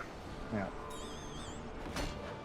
But so what it was about All for One was that I played that game solo, and it not only did it like not really feel like I was playing a game meant for co-op solo, it kind of felt like I was just playing a Ratchet game with like just a different perspective camera. See, that's why I thought I would like those games. It was kind of a co-op game. But like those didn't really hit me in the same way. Like those are games that just exist to me. Also, I like that Rusty Peach just throws you guns after betraying you. Like, hey, here's some guns, thanks. As you do. Yep.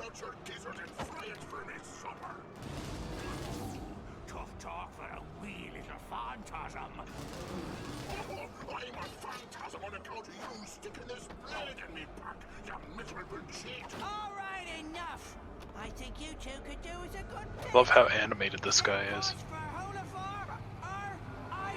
Yeah, no, that's one of the good things is, like, these games are just so incredibly animated. Also, yay, I got my gun back, but it's no longer the level that it was before? Okay. Never thought about that. Are these not mine?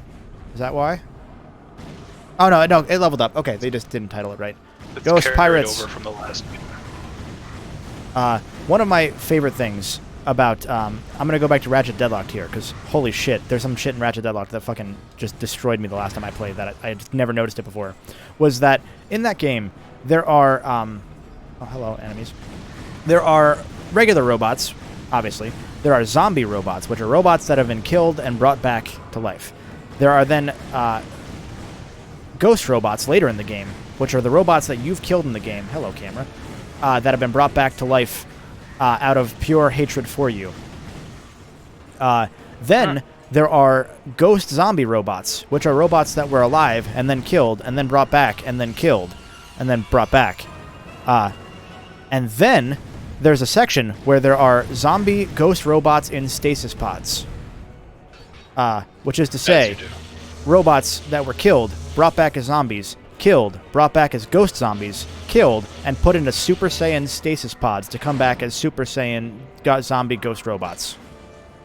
Wow. I love that section of the game so much. It's just amazing. Oh yeah, Talon. I forgot she existed, just like Insomniac. it's not going to stop until they remember that she exists, which means it's not going to stop. There we go. They're never. Yeah, like, they're never going to. They never. I like. Talon, I think, was a sort of standout in that she was like the only female character to survive more than one game. Yeah, only barely. She made it one in a DLC and then got brought back later. Like, she wasn't even in the comics, I don't think. I don't think she referenced... Or, I'm not the comics. She wasn't in All for One. She was in the comics with the weird thing with Sasha where they were like, oh, you're the new girlfriend, huh? Which was a weird thing they did. So Ratchet had comics. Are you talking... So, it also had a manga, right? Not the manga. The mangas aren't canon, I don't think. The comics are a direct sequel to what happens in Crack in Time to set up All for One. So it's post Crack in Time. Quark has just become president. Because that's how it works. I love that line out of context. Yeah. Just post Crack in Time, Quark has become president. Or maybe he's running for president at that point. That might be that. I think he won the presidency because he replaced the previous president Zog, who then refused to accept the.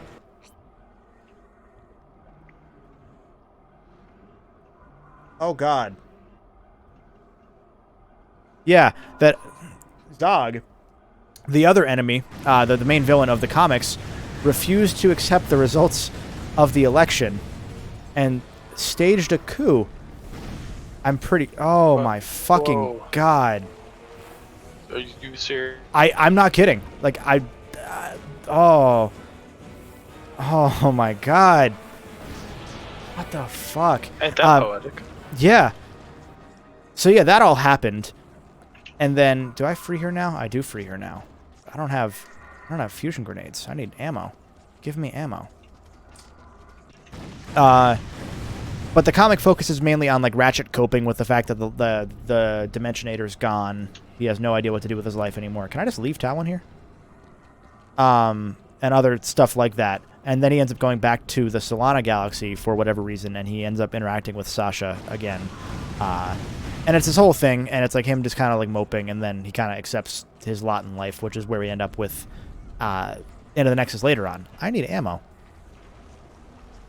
Oh, that's right. You can... Okay, you can leave her. I forgot about that. Man, that's funny. Like, even Ratchet doesn't care about her. Damn. Poor Talon. Is there ammo in here? There is. Aha. What about out to the Nexus? Yes, what about out to the Nexus? Weapon upgrade. I did it. I got the pyrocytic precipitation. That's when you rain acid fire out of your pee-pee. Or something, I don't know. Where the fuck is Talon? Is she deeper in here? Just kind of... Rain acid fire from your pee-pee. Okay, that was weird. I got damaged because the game started the cutscene early, I think, and wouldn't let me jump. I knew you'd keep your promise. Interesting. I like how she like came down from her jetpack and then like just instantly went into like her pose where she just stands. Yeah, well that, and also if she had her jetpack, could she not have just left instead of staying near that giant worm? Also, no, she had to wait so that Ratchet could keep his promise. Oh my God. Man, I like Talon, but man, they really just don't do her. They did her dirty in the series.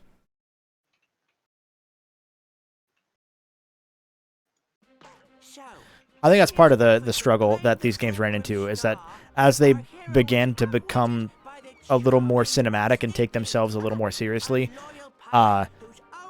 they struggled with that because they really weren't super, I don't want to say capable, but they struggled with the issue of writing a game in real time and then having to change things as development changes things. Like, there's clear parts where you're expected to just know Kronk and Zephyr are cool. Like, you're supposed to like them, but they really only exist for 3 levels. They don't do anything otherwise. And I think that's partly because there would have been probably more levels in the game if they had had the time that they thought they would have and whatnot. So it's just kind of always interesting to me. Like, because, like, Talwyn, again, she just, like, you don't know that she's, like, dating Ratchet at this point in the series. Like, she just kind of exists because she was just in Tools, and that's it. Also, suddenly guns again. They just gave you more guns. Cool. I got all my guns back. Thanks. Yay. We did it. I want to pull up my weapons. The water at the beach. Okay. Oh, I know where I'm going to go. Okay. Pirate attack. Run for your lives! It's the curse of Darkwater. The rumors are true. Save yourselves. Is that John DiMaggio? That feels like John. Is he in this game? Because that sounds like him. I missed the voice. It's not like super to like trademark his voice, but it's like it sounds like him trying to not do his voice. It's like him trying to not do his voice. Yeah. So like not someone trying to do an impression of John DiMaggio, but specifically him trying to not do an impression. Yeah. Yeah. Him trying to not be himself. Of not doing an impression. Well, it's like I never realized until recently that Steve Bloom voices the Thugs for Less leader because he does a great job of not being Steve Bloom in just that role. God. Wow. Yeah. Like you would never know. Bloom's like No. I only realized because my buddy's playing through the games now for the first time, and he mentioned like someone else did Steve Bloom's voice, or someone else Steve Bloom voiced someone else rather, and he was like, oh yeah, I think he voices the leader too, and I was like, really? There's no way, and then there was a way, because in those games they just if you were in one role they used you for as many as they could. Yeah. Well, yeah, it was, damn it, what was it?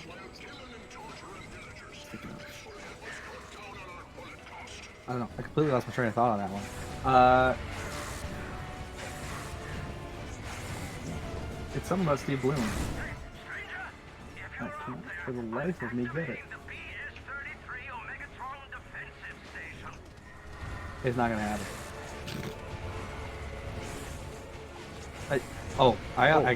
I do remember in this part of the game though. I would always play this game on like the hardest difficulty, and it was actually like kind of hard. I remember like I would actually die on this part a lot. I believe that, considering that I was trying to use the shock ravager there. That's why, because I want to try and get all the guns leveled up, because that's just how I am. Yeah, if I had used the combustor, I wouldn't have died. But hell yeah. Oh, and they brought back this fight from... Buckets is wondering if he could join VC. Yeah, let me just finish this section here. I've played this game before. There we go. I think I have to change the room number.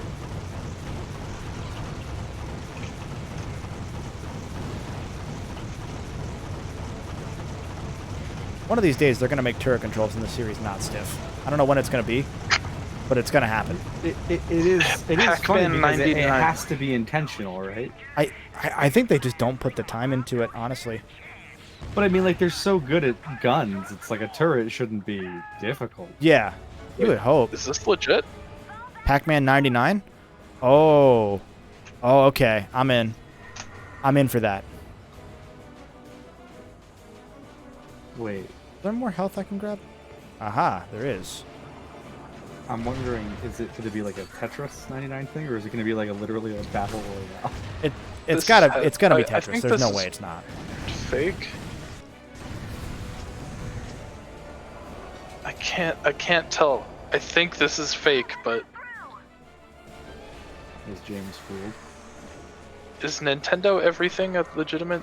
Yeah, no, they're usually legit. I don't see anywhere reporting on this, which is why I'm skeptical. Did they just take Tachyon's mech model and make it this thing?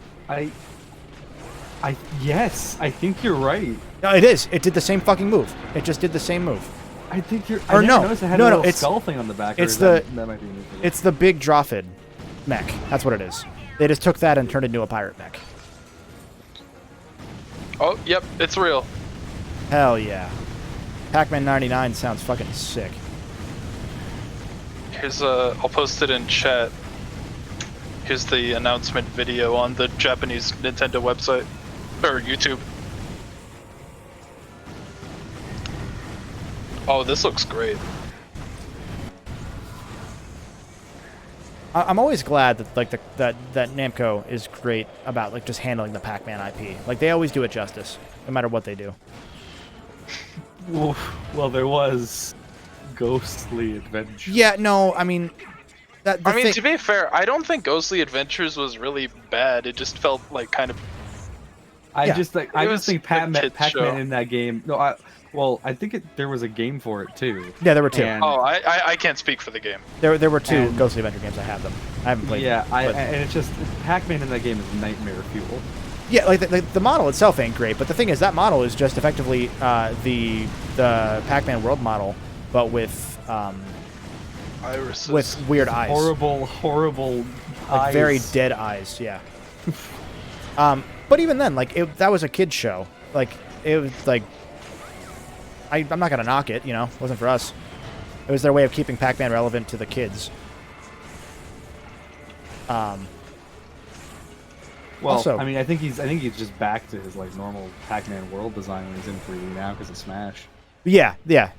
I mean, they kind of did use a bit of the Christ. Ghostly Adventures vibe.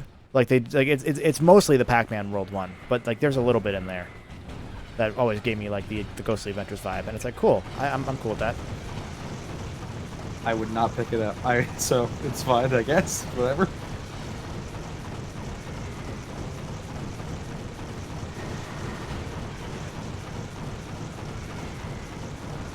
I forgot how long this section was. Yeah, these turret segments, I remember them being like fun playing them, but watching them, they do look like so stiff. I mean, again, this is just a really worse version of the boss fight from the Thugs for Less leader in Going Commando. The turret boss. I think that honestly, I think the best turret boss is probably the final boss of Sly 2. Yeah, like of these games. And even then, that was more like a Star Fox section at a certain point. Then like a turret. Yeah, I see what you're saying. Yeah. Do you have any idea where he went? To the magical land of Not My Problem. Why can you make Ratchet such an asshole in this game? Is that just a callback to the first game? It's good. I like that. You can just choose to make him a dick, but only in this game. Give me more asshole Ratchet. Oh, I clicked the wrong one. Show me an alternate universe asshole Ratchet. You can do it. I believe in you. Okay, so down here is where one of the things are. Man, Ratchet swims so fucking slow without Clank. Like, we know that. I know we know that, but man.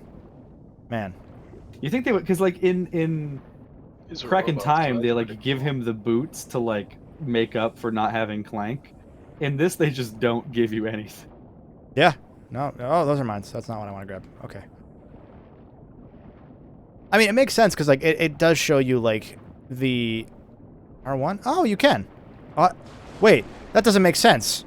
Why can you do that? What? Okay, such a genuine reaction. You were just gonna be like, it like it shows you how much Ratchet like depends on Clank. Yeah, to, like, and then but then no, that's the same ass animation, like 1-to-1, the exact same animation as if you had Clank, and they just what the fuck? What the? I gotta write that down. That's fucking stupid, and I don't mind it. So good. Let me bring Buckle in. Hi, Buckle. Oh man, Hello. That was stupid. That was really stupid. Okay, so Yeah, I got Buckle. I got What's that going on, boys? upgrade. Hi, Buckle. Fusion grenade. Oh, it's just okay. So they just give you 2 upgrades in the same room. Cool. Not this way, the other way. Another door I can bomb. They really just like, what if we gave you weapons you could collect upgrades for in the overworld, and they just put 2 in the same ass room. Of the 7 in the game. Well, I guess because I guess because it's like they want you to like always feel like you have an option. So if you don't like one of the weapons you just got, you have another one that you can pick instead. No, I mean they're giving you like the optional upgrades that you would like the raritanium upgrades. They just give you those in this game as optional attachments. But there's 2 in this same hiding spot of the 7 that are in this game. That is the same. Does Ratchet just have like really powerful legs? Because like, he's got powerful calves. thighs. No, he's got calves of a fucking Greek god. If he's swimming this fast with just legs. Yeah, I mean his legs do that while he's using Clank, so logically his muscles would respond. It was never Clank. It was never the Hydro Pack. It was specifically Ratchet's calves. Damn right. Okay, so just quick like story recap. Where are we? Clank's gone. That's it. So that's pretty cool. Okay, yeah, I was gonna say that immediately downs the coolness factor of this game, because Clank's a robot. Yeah, exactly. But there is, of course, the smuggler. Yeah. I feel like the smuggler comes close to having a design that I would say is as good as like Rusty Pete is to the originals, but he's not quite there. I like his hat though. Fast as fuck, boy. I do like that hat, dude. He's Big Hat Logan's cousin, small hat, blue guy. Like Wolverine? Yeah. He stole my Alpha Disruptor. Fuck you. I think this is that Jess Harnell? I believe it's Jess Harnell in this game. He voices both the smuggler and the parrot. Is Quirk down? Okay, so Mr. King Jacob said that the Quirk is down here now. So I may have missed it the first time, unless it's just not here during your... There it is! Aha! Shiny Quirk statue. That's it. He's just here. Shining justice. Okay. Let's go to Dark Water Cove and beat this game. I once had to do a destruction project for a simulation effect in just a college course, and I chose to get a model of the golden Quark statue from I think Ratchet PS4, and it was just so fun destroying that statue, like in all different kinds of ways. It was very satisfying. I believe that. I mean, Quark deserves to be destroyed. Not really, but it's fun to say. I'm gonna start my own gaming YouTube channel called The Golden Quark Statue. Fair. Medium Quark. These ears have heard some mighty disturbing stories about this old island. That star is my only hope of finding Clank. I do like these cutscenes. Like they're fun little the pirate vibe. I fuck with it. Yeah. I understand, like it only would have worked for a game of this length, considering that half of Tools of Destruction is also pirates.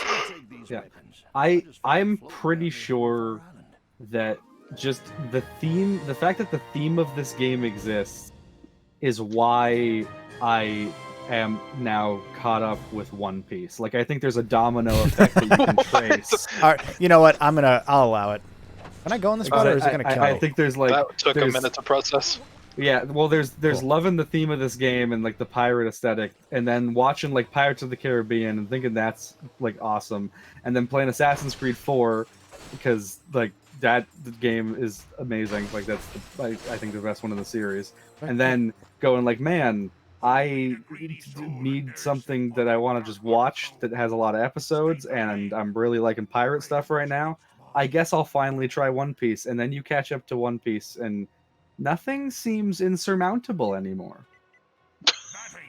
That's one way to put it. I forgot you just lie about who you are in this game. In this section. You just say, "Yeah, I'm Darkwater." Huh. It's a really Outer Worlds style of honestly, narrative choice. Ratchet's about to drive his ship into the sun. That's the bad ending. I'm sorry, that's the dumb ending. I love Avengers Endgame. Oh wait, that's not endgame. The dumb ending for that game. If your character is dumb, you can fly your ship into do like a hyperspace skip. Are you serious? But if you're dumb, it flies into the sun and the game ends. Yeah. That's amazing. It's fucking beautiful. Ratchet's going to ascend to heaven and kill God. God. I gotta go and play the Outer Worlds DLCs. I do too. I was gonna go through on stream actually and just make a new file and kind of let chat decide everything. But that'd be fun. Can I go in now? I started the first one, Horror on Gorgon, and it's really good so far. But I've heard the second one is even better. That's good to hear. That makes me excited because I've been hoping that these would somehow like secretly be like New Vegas level, but I haven't heard anything yet that had indicated that. You mean in terms of like size or like quality, like because New Vegas's DLC were just stellar, like some of the best of all time. Yeah, so far it's good. I gotta be honest, I don't think I actually like the New Vegas DLC that much. I mean, I love New Vegas, but I don't know. Dead Money was. Wait, no, I'm thinking of Lonely Hearts was good. I like that one. Lonely Hearts was stellar. Dead Money was. Dead Money is the kind of mission that you hate until you finish it, and then you're like, wow, that was really good. I guess I don't. I guess I did finish it because you get locked out. Yeah, it's just one of those where it's like you hate it, and then at the very end you're like, wow, that was such a good level of challenge. Holy shit. I see what you're saying. I get. Honest Hearts, not Lonely Hearts. That's right. I never got to play the fourth one because when you go into a DLC, the game locks you out till you finish the DLC on your save. And I was in Old World Blues. Oh, that one's so good. The third one. And the problem was, I was playing on PS3. My file had so you know that thing in Skyrim, if you have too big of a file, the game just won't run. That happened. That's also a thing in New Vegas. Yeah. No, that happened on 360 as well. I remember. Yeah, like I could go theoretically I could beat the game. The problem is that in the overworld, it runs at like less than a frame per second. Yeah, that sounds about right.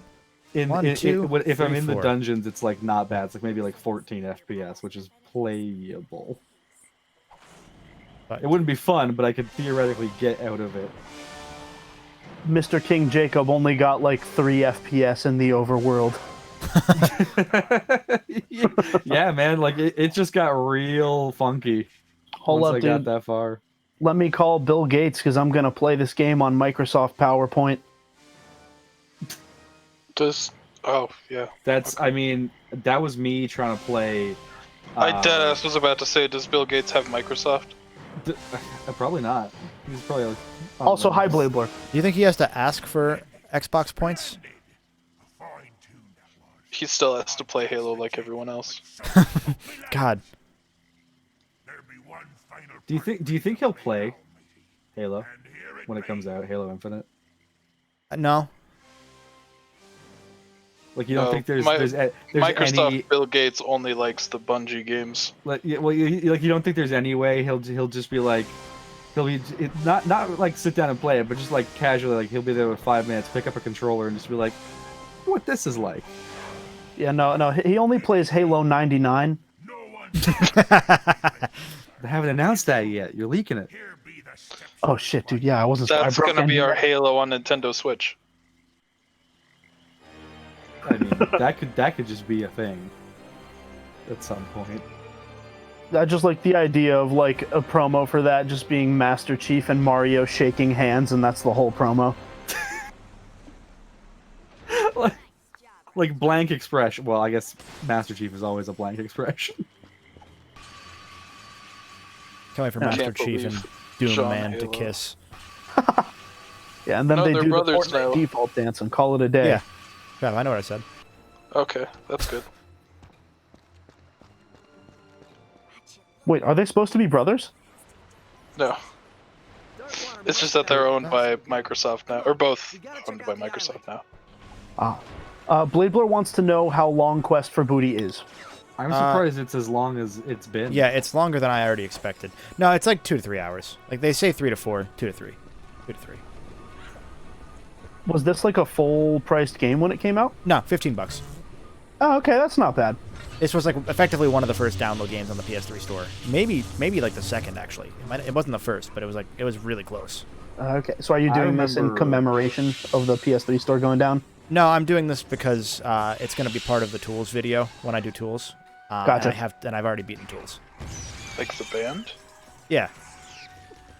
Ooh. Yeah, Bladebler says it's like 70 now if you want it physical. Yeah. I mentioned that at the start of the stream, that this one's really high up there. You really, if you have the choice, you want to get Nexus, because that one only came out once. Like, they only made one run of it. Whereas Quest for Booty, they've made a bunch of runs. It's just that you have to get it imported. Man. Yeah, that's like a true collector's item then at that point, huh? Yeah, I showed it off. I'm recording, so I'm not going to show it off super quickly, but right there. Nice. Got it. I showed that off at the start of the stream. Who are you? Yeah, sorry, Bartender. I tuned in like a half an hour late. No, you're good. Always come late. Oh yeah, the story beats that you missed really were just that Clank is gone. Clank got kidnapped at the end of the game by the Zoni, and you're trying to find out where he went.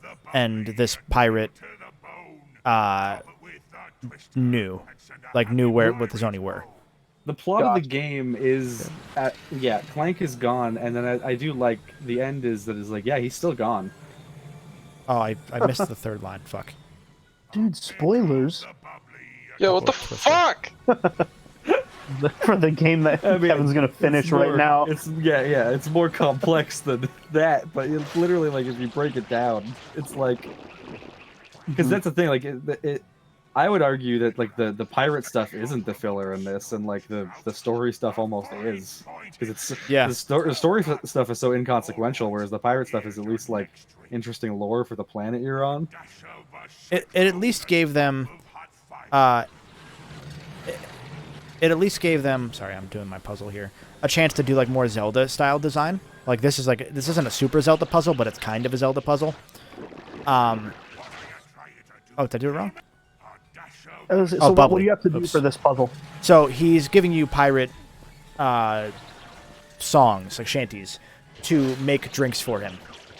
And so you're making the drink, and you're trying to prove that you are the pirate leader. Okay. I know what I'm making for my next party post-COVID. God. Oh, Pac-Man 99's got a release date. Is it now? It's tomorrow. Tomorrow at 6 p.m. Pacific. Sick. So that's like midnight 30 for you guys. But when will they make Pac-Man World 2 $99? Please stop talking. I don't know, man. I'm waiting on Ratchet 99, honestly. I think Ratchet and Clank needs a Battle Royale. I'm surprised they didn't make one. They could do My Blaster Runs Hot 99. That's true, they could. That was the last trophy I had to get in that game, because that was actually like hard. Yeah, that was the hardest one in the game. Blade Blur, you asked if all the PS3 games for Ratchet are 60 FPS. Starting with, I believe All for One was 30. Starting with All for One, they switched to the engine. Essentially what happened was Insomniac learned that players don't care about frame rate as much as people think they do. Because players were constantly during the PS2 days complaining that, hey, why, these games are 60 FPS, that's cool, but why aren't they prettier? And can I make him drink again? What if I can? Get him drunk, man. Get him drunk. No. So at a certain point, they realized, okay, we're putting all this effort into optimizing at 60 FPS, and people just don't care. So we're just going to make these games 30. And then Ratchet fans, like the small minority that are like super fans, were very upset about it. And all of Insomniac games were 30 up until the PS5 now. And now they're like, hey, look, we can do frame rate again, because if we did a 60 FPS game, it wouldn't look as good, and you'd all get mad. So it kind of goes both ways. It's one of those issues that, like, Ratchet's one of those games that I think should be at 60, but I understand why they didn't do that for a little while, because it's just a lot of extra time and effort into a thing that could go towards making a better product. Oh yeah, this mission. I suppose that does beg the question: is that are there games that should be in like 30? I think it's more that there are games that don't necessarily need to be in 60, rather than like they should be in 30. So, can't see. If I could chime in a bit, frame rate, like 30 FPS games, especially during like the PS4, PS3 era, are more so to compromise on, or so that they don't have to compromise on graphics. Yeah. So, I mean, as we go on and the technology keeps increasing at the pace that it is, hopefully frame rate won't really become an issue, because there will be less and less of a reason to cut those corners in terms of performance versus frame rate. Like, ideally, every game should have a unlimited frame rate, but that's probably not going to happen anytime soon. But I mean, I could see a lot of big AAA games that were really pretty getting 60 FPS support, depending on how it's handled. It's one of those things where, like you said, it was a product of the era, and like, so I understand PS3 games having that problem. There we go. PS4 games, I also understand having that problem, because people wanted pretty graphics. Did that not do it? Hold on, is this a Resident Evil puzzle? It's a Resident Evil game. Sure. I mean, like the shadows, like that's like one of the things that they've been doing in like the newer Resident Evil games. I believe it. Change Ratchet to Chris Redfield for 5 minutes. Yo, who's the thick lady? Clank. Is Clank the big lady? Tall? Clank is the Iron Giant. I knew it. I thought that was what I had to do there. Did I fuck it up? Is it really precise? Is that what it is? It looks right. I mean, the right eye looks kind of off. I think it would lock you at a certain point. So it would be nice if they had like a guide on the wall itself. I think that should be it. I think, unless I gotta move you. Or do I? Oh, they have to. Okay, I see. The face has to be connected, so I gotta pull them back a tiny bit. Okay. Maybe. Maybe not. It's the camera angle is kind of making this a little weird too. Yeah, I can't imagine that camera's easy to control, particularly. Well, I'm not controlling the camera at all. Oh no, I can now. Okay, I wasn't at first. Yeah, I think it's really picky. Right there. Sure, that looks good. It should give you a percentage result, like when you do the Goomba face in Mario Odyssey. Oh, that'd be perfect. Hey, thank you, Bladebler, for the gift sub. And thank you. Oh, I see. It does. Okay, it lights up when you're close. I didn't know that. That makes sense. Okay. I had it close. I had it just close enough, and I just didn't know. Gotcha. Cool. That was one of those puzzles where it's like, hey, make the player feel smart rather than make them be smart, because it's really easy to just do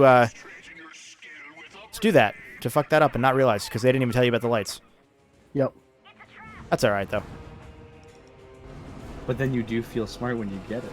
No, I was just like, oh, that's a relief. relief. So long. I was like I've solved this intricate puzzle. I was like okay, maybe this wasn't as bad design as I thought initially. Yeah. Oh, it wasn't completely shittily designed. It was just kind of poorly designed. They didn't teach you anything. Cool. Oh, do I not have any more? Man, I'm trying to get. All right, well, you're gonna level up in a second. I'll just switch to the fusion grenade. Wonder what mysteries lie for us at E3. Here's a question that'll be interesting. Because there's a thing in Ratchet, starting in tools, which is that when you went to a vendor, it would heal you automatically every time you went into a vendor. I understood why they did it that way. I didn't love that they did it that way because it always made me think, oh, this is, I'm about to die. Let me just go back to where I was and heal up to full health. Does anyone else think that it'd be a better idea for that to keep the sense of challenge a little bit more by making it so that the first time you go to that vendor, you get a health upgrade or health regen, but then after that, you don't? I think that's reasonable. I think that makes sense. That's, I hate to bring everything back to Dark Souls, but it's kind of like kindling a bonfire, like where No, that makes sense. Mm-hmm. It's one of those where like it's not a big deal at all, and like I don't really care. Like it's not a gatekeeping thing. I don't want the games to be hard. These games are power fantasies. I don't care about them being hard. But I look at that and I'm like, that's a little weird. I feel like they could have done that in a more optimized way in this children's game that I'm playing as a 25-year-old man. I think they should just bring back the checkpoint system from Up Your Arsenal where there just wasn't one. You mean all 3 games? Yeah. Well, I felt like it was just particularly like egregious in Up Your Arsenal for some, like, I don't know, the first 2 games, it's like the levels are short enough, but like that it's not a big deal. But Up Your Arsenal, it's like if you die on like the movie studio level, you are going back it's all the way back like 45 minutes. And there were more checkpoints in 2, which is interesting. That is pretty interesting. And then you get into Deadlocked, where when you fail, if you die, the objectives are still completed when you respawn. I think because they couldn't load the game fast enough to undo it all, so they just said, fuck it, you get it. I think, actually, Mr. King Jacob, I believe that in Ratchet PS4, it specifically says, refill all ammo and health. So I think technically you are paying for health, but it's only like 100 bolts, so it's nothing. Especially in those games where at that point you're making like 35 million bolts. The economy just got so broken at a certain point in the series, and it's amazing. I was gonna say, I do recall in Ratchet PS4 that you had to like pay to restore your health, but like I also didn't have a problem with that. But I think you're right. Like the economy needs to be kind of more balanced. Yeah, most of these games have kind of lost their economy over time, and I don't mind that so much. But like in Tools, I got like 40,000 bolts on the first level, and when you get to New Game Plus, forget about it. You get 1 million bolts per crate. Like I'm not even exaggerating. You can get 1 million bolts in one set of crates if you have the multiplier up all the way. It's to the point that multiplier. Sorry. Yeah, it's to the point that in Tools, I reloaded my save file to grab like the footage of like the small stuff at the very end, the bonus content. And my 100% save, I'd only played that game, I think 3 times in total. 2 for the main game and challenge mode, and then 1 to get all the Groovatrons for the final skill point. But even then, I had 300 million bolts having started my 4th run of that game. It's fucking wild. And that's after spending, like Mr. King Jacob just said, 50 million bolts for the Rhino 4, 10 million bolts for the Blaster upgrade. Like, it's fucking busted. Yeah. I remember in, like, Ratchet 1, the economy was actually, like, almost, like, strict a little bit until, like, the end game. Well, and they did a thing... I'm sorry, go ahead. Oh, I was just gonna say, and then even then, like, to get the Rhino, you basically had to do the cheat. Yeah.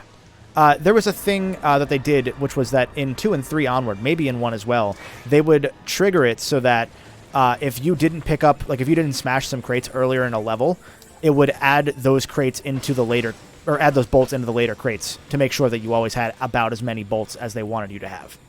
Oh, that's really cool. Yeah, that's actually good rubber banding. There's a lot of really cool stuff like that, actually. But and that didn't count breakables. So any breakable objects, I might need that shit.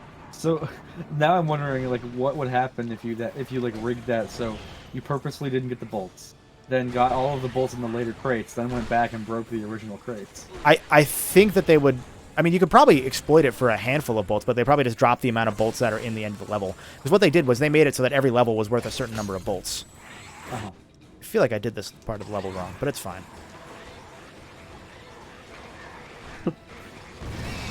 It won't smooth down. Yeah, like you just said, Mr. King Jacob, like they really did not have much time to balance that game's New Game Plus. That's very true in PS4 as well. I did not like the PS4 New Game Plus. That's the one thing about that game. I obviously the story fell short of what it could have been because that was one of the main things they had to fix. And given the movie, they couldn't succeed at that. But the New Game Plus made me so disappointed because like I didn't use the disc blades at all in that game. I used them on one tank on planet Battalia. One tank gave me from level 1 to level 5 with the disc blades in New Game Plus, and it just felt so cheap. And like same with the Rhino, because you level the Rhino up from 0 to full pretty much instantly. Like you use it on Nefarious and it's maxed, and that felt so cheap to me.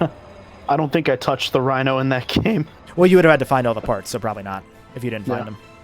I mean, they added that in as like a thing. Yeah, I like that method of getting the Rhino. Like that part's fine. It was just that once you got it, it leveled up instantly, so there was no real like.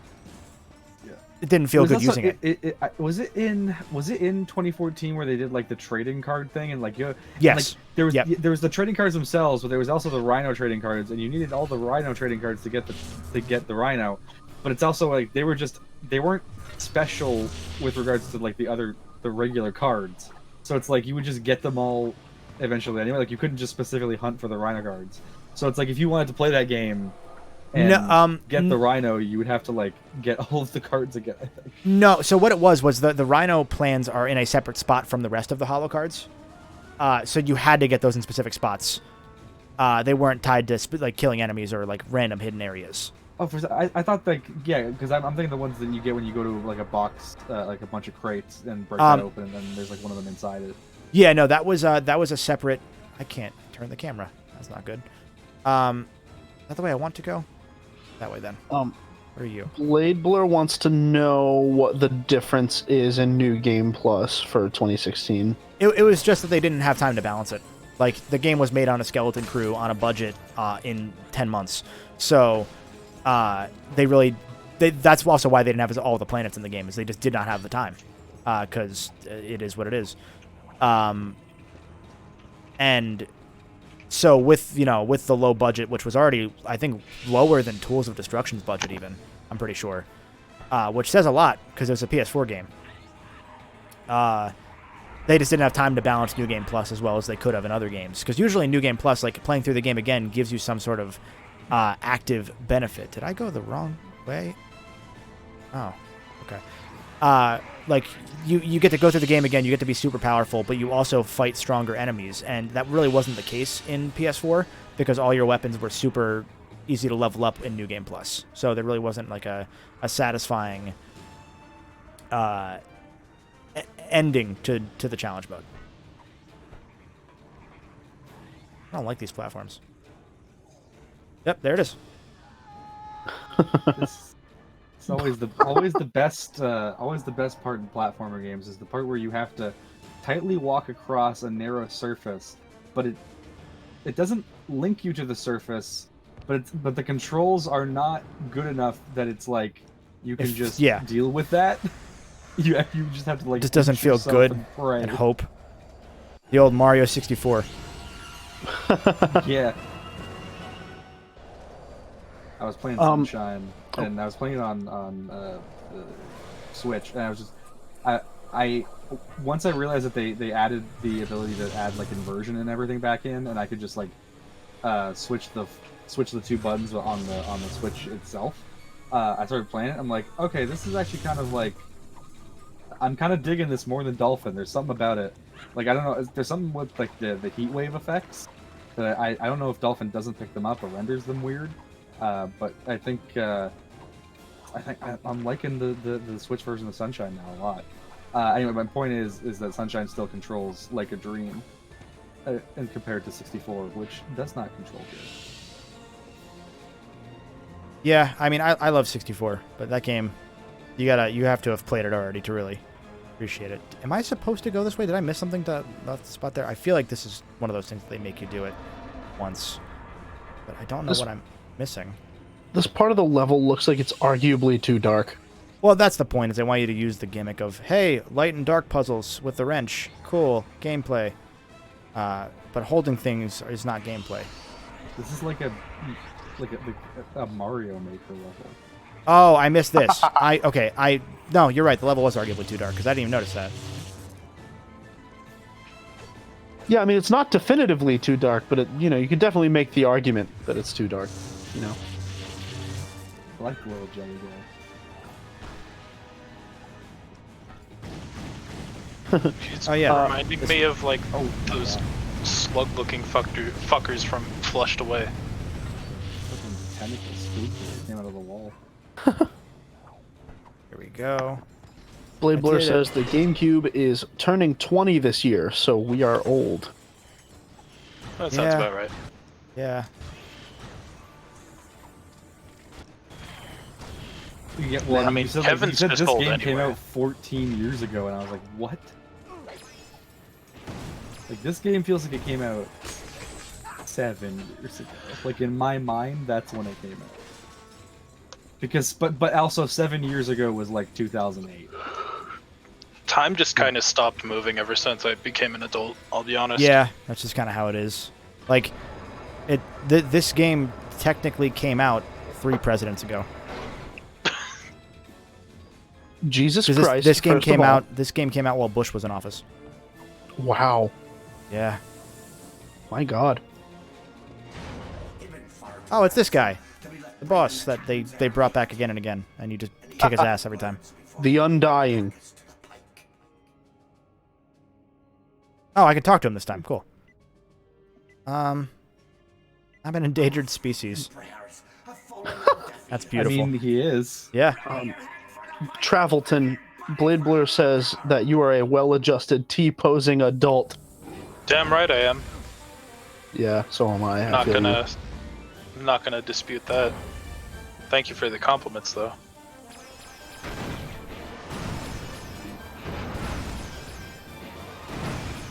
...2001 was one of the best years for video games. Yeah, no, that's true. I agree. I literally opened a video by saying that, actually. God. And also, Ren says, measuring things in precedence makes everything feel ancient. Like the fact that Final Fantasy X is 20 years old. Yeah, I'm pretty sure Final Fantasy X is older now than Final Fantasy was when 10 came out. Final Fantasy X now is older than it was yesterday.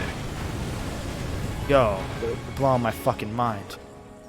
The fact that Final Fantasy X could potentially not remember certain national tragedies is kind of a... Oh no, Final Fantasy X would definitely be Gen Z. Yeah. Yep. Mm-hmm. Final Fantasy X is older than you are. How old is Final Fantasy X? 21. Well, 20 this year, not 21. 10 came out in 01. I can thankfully say that I am older than Final Fantasy X. Yeah, I'm older than Final Fantasy 7. Exactly as old as Final Fantasy 7. I suppose that makes me also older than Final Fantasy 7. Yeah. Yeah, it came out in 97. Here is Final Fantasy 7. Hell yeah. Guys, I think Final Fantasy X is actually Gen X. It exists in that weird limbo area. Because, no, because it's Final Fantasy X. Oh, you shut up. Final. I don't know what just happened. Gen 10. Fucker. Gen 10 Alien Force. Oh my God. Sorry for the tangent. No, I mean, it was good. I like that guy's outfit is just like Crocodile Dundee, like not even a pirate. Yeah, he's a smuggler. Having escaped the dangerous dangers of Darkwater So, Cove, is Final Fantasy X an acronym for... Is Final Fantasy X a Kingdom Hearts character and we just don't know what it changes to? Because the X is in the name. And this is how I've been told that Kingdom Hearts works. Is that if there's an X in the name, it has to be like you rearrange it in something else, right? I mean, from my understanding, Kingdom Hearts is a rabbit hole to go down another day and another time. So that is some... Called when Rearrange letters in a word. That would be an anagram. Let me look up an anagram. generator for Final Fantasy. I can't tell if I missed 2 of them because I'm not sure if those caves were were those caves marked as a separate area, because if so I missed 2 of the collectibles and I don't really care. All right. Oh. Anagrams for Final Fantasy X. Infants flay sex. Oh god. So now is the smuggler cool. Is the smuggler your like travel point between kind of like the quote unquote worlds or levels? Well, this is a very linear game, so it's not even like yes, but it was between him and Talwyn at different points in the level. I don't know what happened to Talwyn. She's just kind of not here anymore. So, oh, he stole it. He kidnapped her. Okay, cool. Oh yeah, dude, she's shacking up with Clank. God. Fanny 6. Clank just cucked Ratchet. I mean that's the end of cracking time.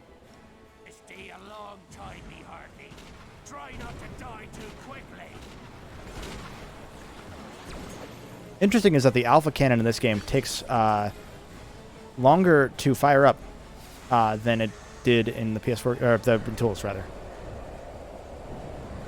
Not sure why. Probably just for a balancing thing. Also, I find it fascinating that in tools, whenever you died, you got all your ammo back because they realized that buying ammo is not gameplay. In this game, starting a new area does not give you all your ammo. Just a neat little factoid. Trev ruining Final Fantasy 1 anagram at a time. Oh, I can go deeper. Fatal Fanny 6. My Kingdom Hearts name would be Cox Inc. I don't think that works. No, isn't it like your... Isn't it like a name and you put an X in it? Anagram? Whatever. We'll talk about it later. If you type in the golden bolt into an anagram generator, it comes up with bed length tool. Yeah, that was my nickname in high school, actually. I can confirm that. I just realized that so Slag kidnapped Talwyn, but Talwyn's just free now. Does she do anything in these games? Like, how? What? Sly is in this game? No. Talwyn. I know, but I also heard Sly. Oh, Slag, the villain. Oh, okay. That was the wrong gun. That's fine. Sorry. Oh, there's not many good ones for that Trev guy. Try Travelton. Hold on, let me just try Trev guy and then I'll try that. Oh! Anagram for Trev guy is very good. God. Travelton. Is that with 2 L's or 1? Just 1. Okay. That one. Narrate TV. Talwyn. What are you... Look at her go. She's just going. She's doing it. She does not like that catapult. Your gun does not have a tether. All right. I like how the bullet isn't even coming out of the like. Is there? Oh, I see. An enemy got stuck down there, and her pathing's fucked up. Neat. Can NPCs run out of ammo in this game? No. Okay, at least that's it's a blessing and a curse.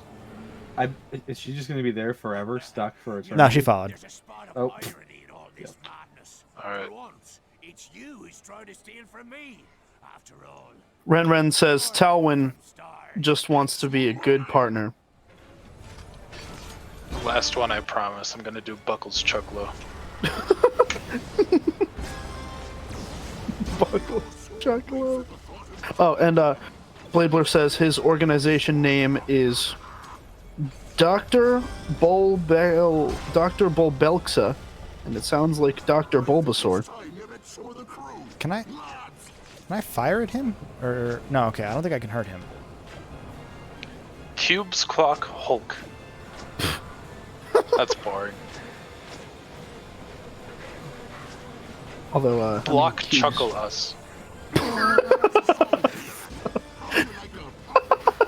Sorry, that one got me. So, is this like the icon of sin, kind of like boss? I really can't tell if I'm damaging him. Oh, I know what I have to do. Got it. Once I hit it the right way.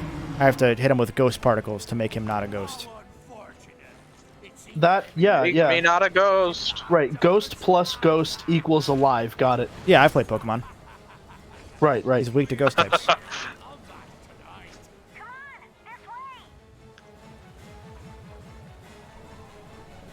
It looks like you did it, judging by the color. Yeah, I figured that I couldn't damage him yet, but you never... Oh, hey, ammo. You never know.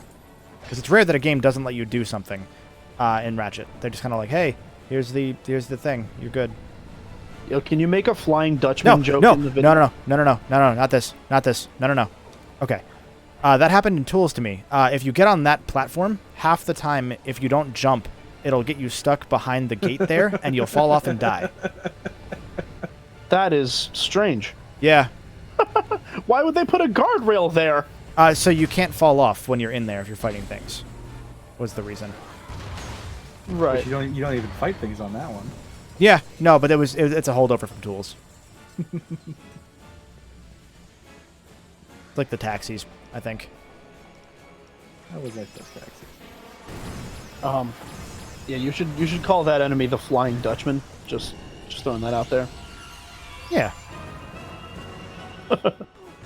Just make like a you're good.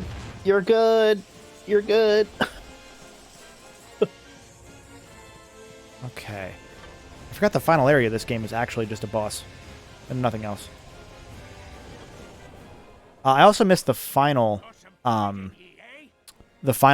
I realized, because there was one for the Alpha Disruptor that I didn't have. Oh well. You can see how much I care. Lamau. I mean, the Alpha Disruptor is... It's already... gun. Yeah. It's already fucking busted, so I really don't need it. Yeah. Busted in that it's really good or really bad? I've been firing that at him, and it's doing about like a 1/10 of his health. Oh, yeah. Okay. That was the gun that, like, in 3 phases, or in 3 shots, is just changing his phase. Yeah, that seems kind of broken. Mm-hmm. I always loved that with this gun, the 6-axis gun, the motion controls don't work sometimes. Always nice. Yeah, okay, so this is interesting, because it's interesting that, yeah, in Ratchet games, like, as you progress, you do just get, like, more powerful weaponry, like, to the point where you get screen clear stuff, which it feels like that's not the way it goes in, like, some other games where it's like you get, like, in Ratchet games, it never feels like you get something that's, like, too powerful, except for, like, the Rhino, which is, like, intentionally that way. Yeah. But it always feels like you're getting, like, substantially more powerful as you play, even though using, like, the first weapons is still, like, viable. And I feel like that's something like Infamous does as well, right? It has, like, the screen clear powers you get by the end. But I feel like in, like, other games where you unlock guns or whatever, it's like you get a gun that's, like, about as equally as good as your other guns, but maybe just in a different situation. Whereas in this, it's like, it feels like the later weapons are more powerful, even though you can still use the original ones. Yeah. Yeah. Oh, Trav got stuck. Huh. There. I accidentally clicked off the server. Get fucked, nerd. You just get the Halo plasma rifle? Sorry. Yeah, dude. No, Master Chief and Clank. No, I realized what you meant, but yeah, no, it does look like that, actually. Oh, hey, thank you for the 100 bits again. I appreciate it, Caliber. Especially since we get to hear the ooh, which is my just my fucking favorite. Oh, is there a thing up here? Is there a secret? Aha! Crates. I slowed the game down. Why wouldn't they put an upgrade up here? This would be a spot to put one. Oh, whatever. No, this was just your Mario Odyssey coins to acknowledge that you did something interesting. Hey, you, guy who's about to beat the game. Here's money. There's not even, like, New Game Plus. Like, this is one of the only Ratchet games that doesn't have a New Game Plus. Well, because you're supposed to play it on easy, and then medium, and then hard. New penis plus. I think there are supposed to be a few of these upgrades that you can only get in New Game Plus, but I don't think they actually exist. Like, I've heard that those exist, but I don't think they actually do.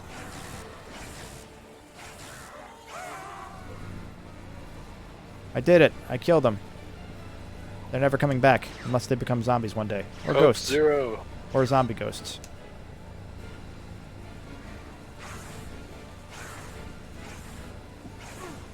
Hey, hit him. There you go. Got him. Take that. And that. One of these. One of those. They nerfed this gun real hard in Quest for Booty, because this used to be one of the better guns. What is it? I don't really remember ever liking it, but I've never liked the whip weapons in the Ratchet games. I liked the whip more in 3 than the one that's in Tools in this game. Like, this one's kind of okay, but it's not great. Yeah, like I don't know. I've just never been a fan. Although the one in 3 is cooler because it's like a lava whip. Yeah, like that one's actually like hand animated, or rather, it's animated automatically, like programmatically, which is really cool. Mm-hmm. So the opposite of hand. Yeah.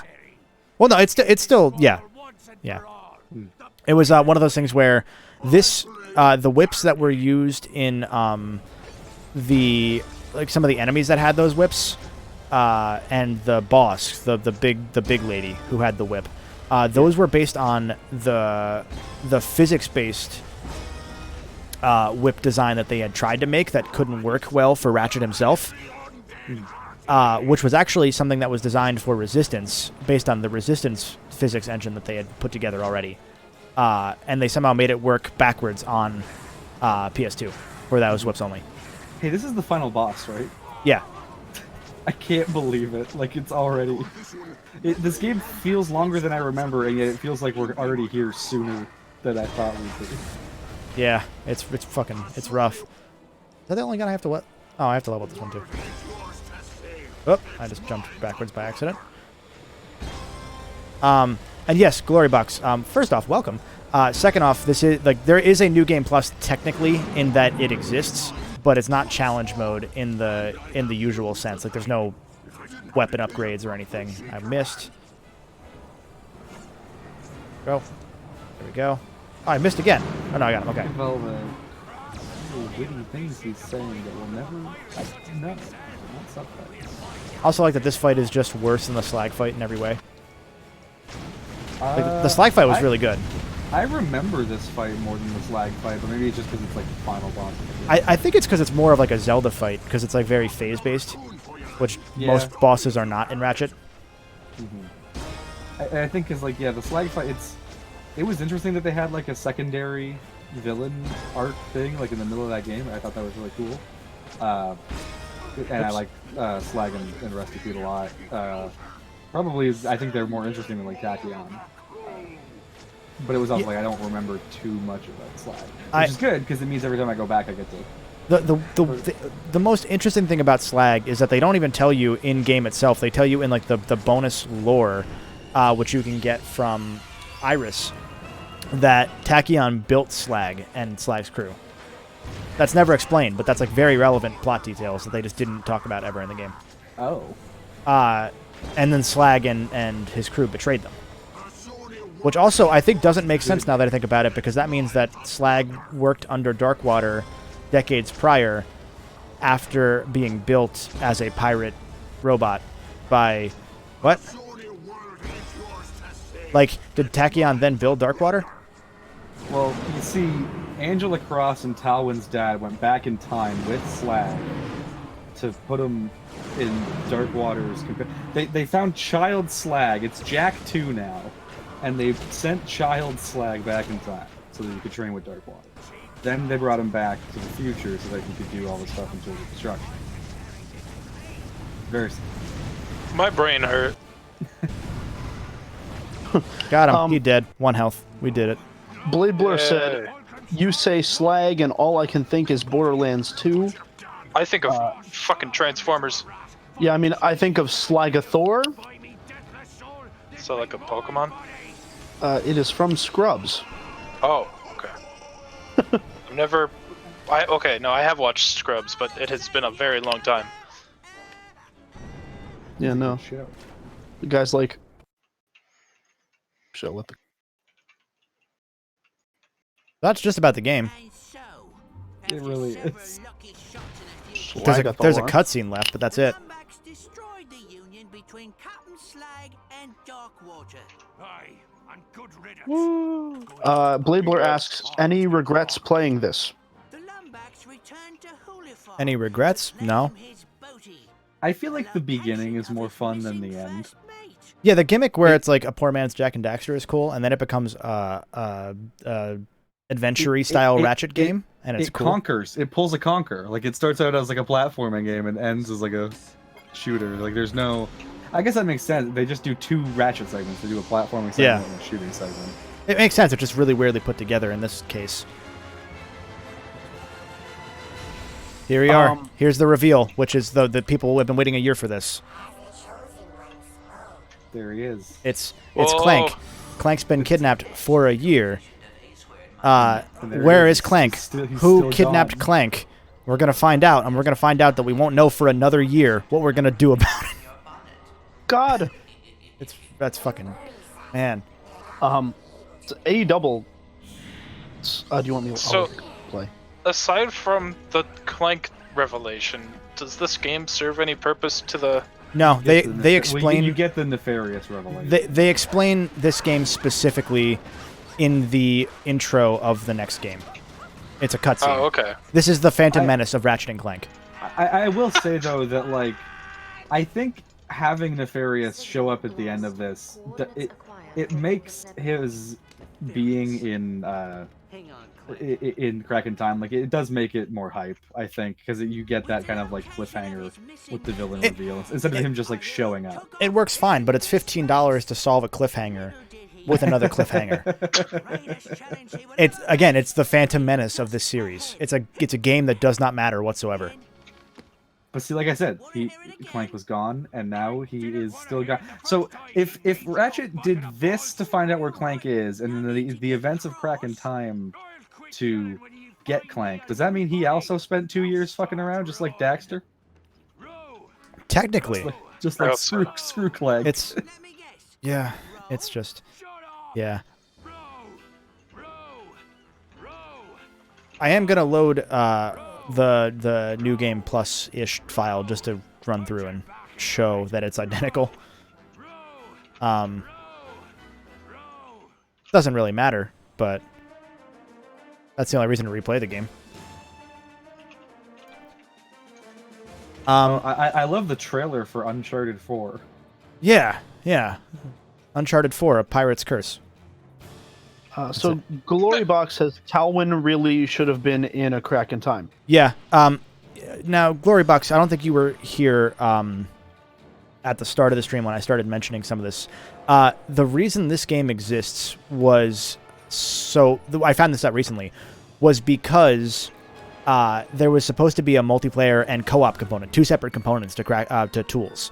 Both of those got cut as soon as the game entered full production and left pre-production. And Sony had been told and was excited for the multiplayer and whatnot components. So this game was a make-good on the fact that they failed on some of the promises that they had made in that game.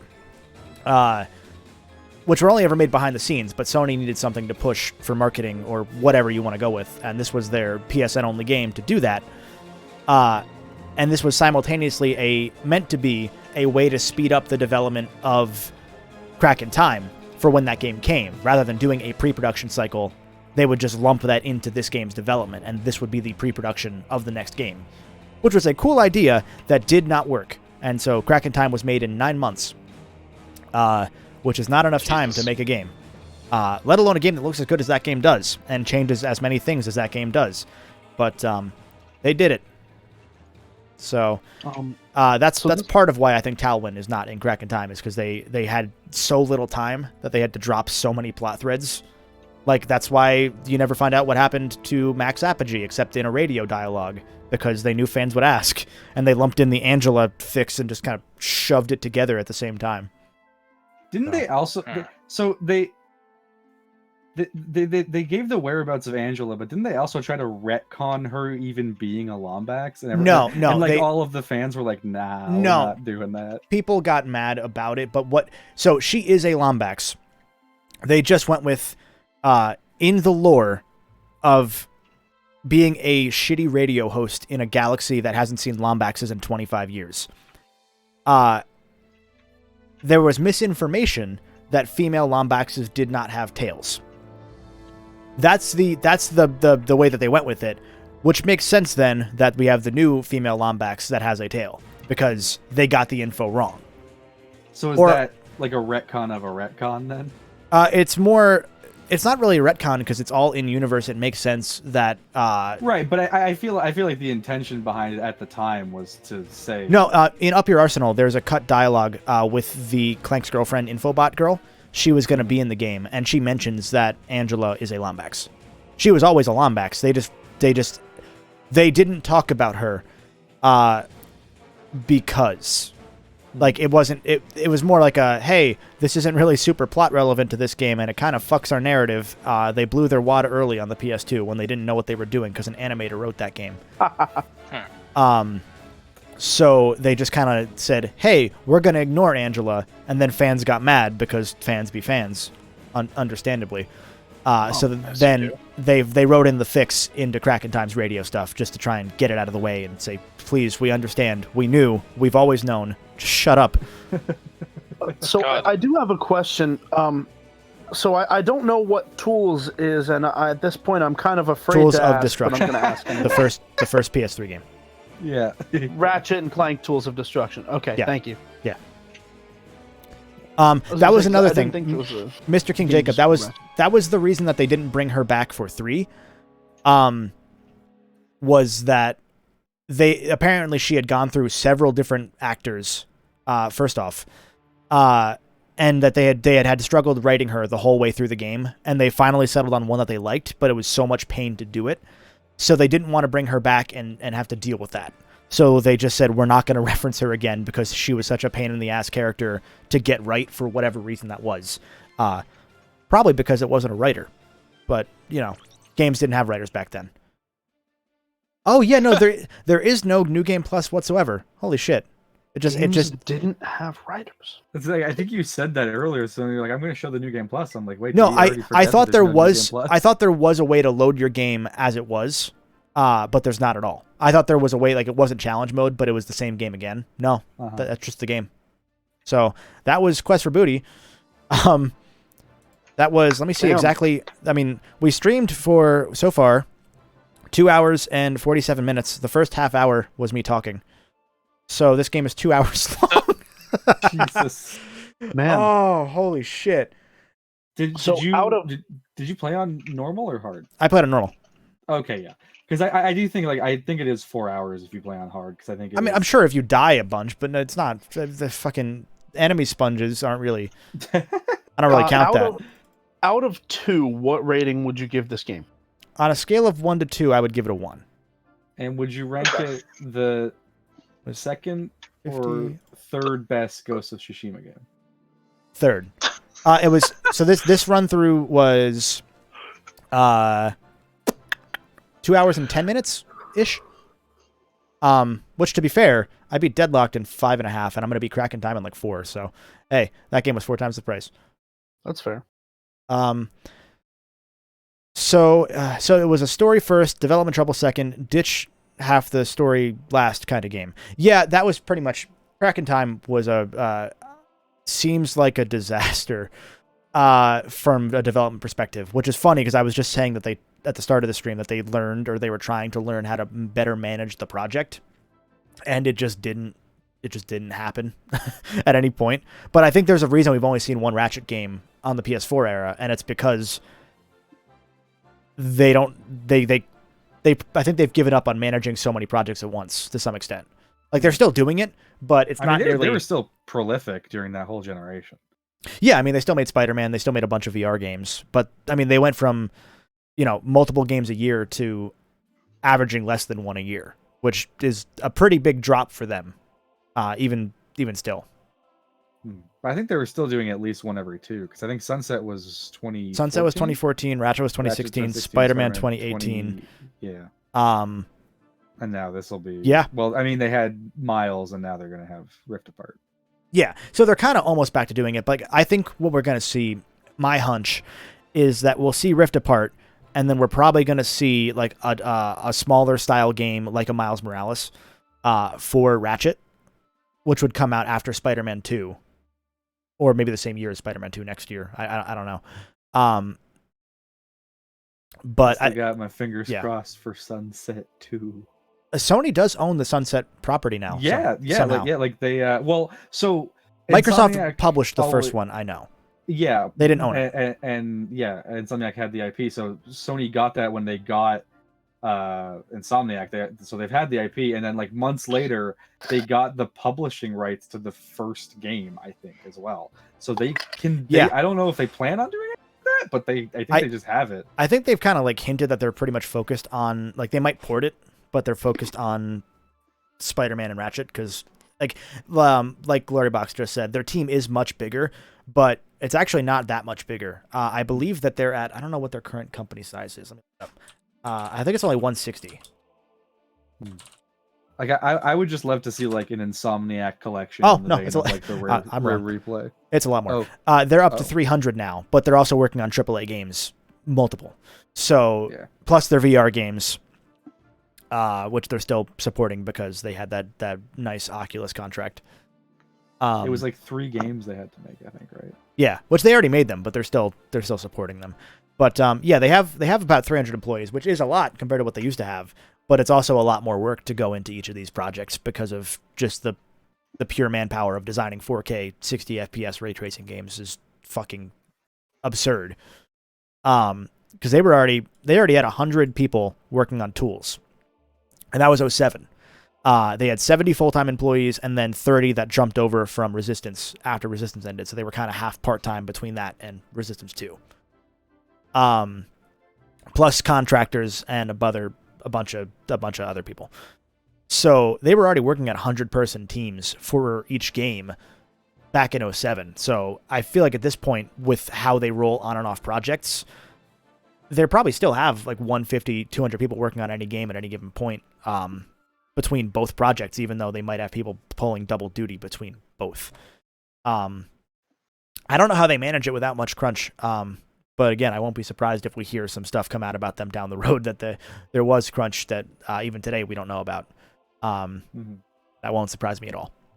It wouldn't surprise, because like I've seen when companies balloon like 300 is usually when stuff starts to get like rough. I've seen like, at least with effects companies, I've seen them like fall apart once they get like that big. Yeah, some don't, like some manage it, but. And to be fair, that was as of 2017, so that was before Spider-Man. So, yeah, it's just part of the games industry. Sadly, the crunch, like it just is what it is. And I know they're still crunching, but I don't know how bad it's going to be looking at it now. But really then, like Naughty Dog, Insomniac hires people that want to work to make these games as good as they can, and that means that you are hired to crunch because you want to crunch, and that's why people burn out. Yay! Woo! It seems like just a really shitty fact of life that. Yeah. It just kind of, it's not going to happen any other way until there's a union in the games industry, and that's going to be so pushed back upon that good fucking luck. I think we'll get there. There's in the west of, like, in Vancouver, there's an effects studio that finally unionized, and like they were actually able to do it. I can't remember the name of the effects studio. I remember hearing about that. I want to say it was the guys that did the Sonic movie and got like screwed. Yes, I remember hearing about that. Yeah, I think it was them. I can't. Yeah. I cannot think of their name. I should know this. This is literally my fucking field. I should know this company's name. Yeah, Corridor Digital. They're a super big company. They're like the company in Vancouver. I can't think of it. Sonic Media LLC. Yeah. But right. Anyway, yeah, they successfully unionized, and so I'm hoping that that's gonna like ripple effect to like the East of Canada or whatever. Here's hoping. Then because if you bring it to Toronto, if you bring like effects unionization to Toronto, then you get it into like game stuff with like Ubisoft and Rockstar North or whatever, and then I think you can ripple it out from there. Yeah, that's true. I think we are going to call it here. It was a nice 3-hour stream. I plug something really quick? Never. Yeah, go ahead. I am on YouTube now. Hell yeah. And post the I link, made my first video. Yeah, I'll post in the chat. Just directly to the video. That's my I turned by Usher into Dark Souls music, and it's pretty cool. Yeah. So check that out. It's very good. It's a very good song. Very good video. So give that a look. It's a lot of fun. Yes, the Ratchet and Clank, I can probably focus on them behind me. Aha, the Ratchet and Clank Funko Pop set behind me. I didn't even see the Funko the little Pops. Plushes, the very back there, right there, that. They are that very back there. Yeah, that is focused here. That was one of the screen prints they made in 2017. The 15th anniversary. They made a bunch of screen prints for Ratchet by the actual guys at Creature Box who do like the concept art for Ratchet and Clank. And that was one of them. There were only, I think, 300 of each of them made. I only bought that one, and I'm regretting it now because there was a really fucking nice Nefarious one that I wish I had bought. As much as I don't love Nefarious anymore, I would have loved to have that because it was fucking beautiful art. But yeah, that back there is it's like the scenery of Ratchet in the movie sitting over, or in the game even, sitting over watching Clank crash. Obviously, it's at night, so it is based on the movie version of the story, but it's the same concept as what it was in the original game. So that's some of my Ratchet stuff. You can see Sly in the corner back there as well. I think that's most. I have other Ratchet, obviously, but that's most of the stuff that I have like hung up or on display. Actually, behind the camera, I have a big banner of Tools of Destruction that I bought way back when. Like nice third-party vinyl banner. I like these games. More importantly, go watch that video by Nico. Good video. Yeah, go watch that video. If you are looking for more updates on my content, I am anticipating this weekend at some point Ratchet 2 will be out. I said earlier during the stream that my plans kind of got moved around a little bit, so I'm not sure exactly when that's going to be. It's probably going to be Saturday. I'm going to try and get it out Friday. But I'm excited for that to be out finally, and then to work on 3 and then 4 and then Tools and Quest for Booty. We got a good road ahead of us for Ratchet games. For big hype video content. I'm probably not going to stream any of them in the process unless I do New Game Plus, where I don't really need to pay attention as much. This one's only 2 hours, so I knew I could kind of work it in and still focus on the game, and hence why it's called a recording stream, so I could try and focus a little more on the game. It is astounding to me that like Skylar and Plux is actually longer than this game. Oh, it is. I haven't played that one either. I haven't played it. I accidentally got the world record when I played that game the first time because I just beat it in 1 4-hour sitting, and no one else played that game. That sounds right. That I believe that. Yeah. So like, it was on PSN profiles, and it was like, oh yeah, you have the number, beautiful. You got the platinum in the number 1 time. And I'm like, wait, I wasn't even attempting to do this. I'm the best player in history at this game. Take that, Mark Cerny. When am I playing the Ratchet and Clank Flash game? I'm surprised. Well, so there's a few of them. I know which one you're talking about. Like official? Yeah, there are a few. There was one that's no longer on the web ever, which was Clank in 2D sections, running like it was based on Crack in Time. It was like Clank's gameplay, but in 2D. Really cool little concept. That was one. There was an All for One game, which I think is still online, but now you need to like emulate Flash, obviously, to get that one.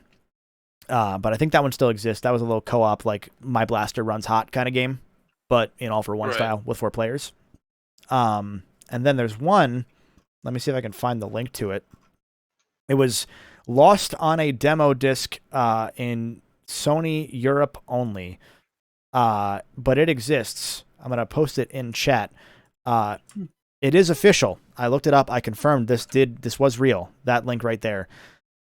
It was just like a little Flash like I guess portfolio. Like there's some wallpapers for Ratchet and Clank 1, some promo art stuff, and then there's like a really fucking weird Adult Swim style mini game, where it's like a quick point and click adventure where you can just do random things by clicking on different things. For example, if you click on the dresser, Quark opens the door and is inside the dresser with a ball gag in his mouth. Whoa! Goodbye.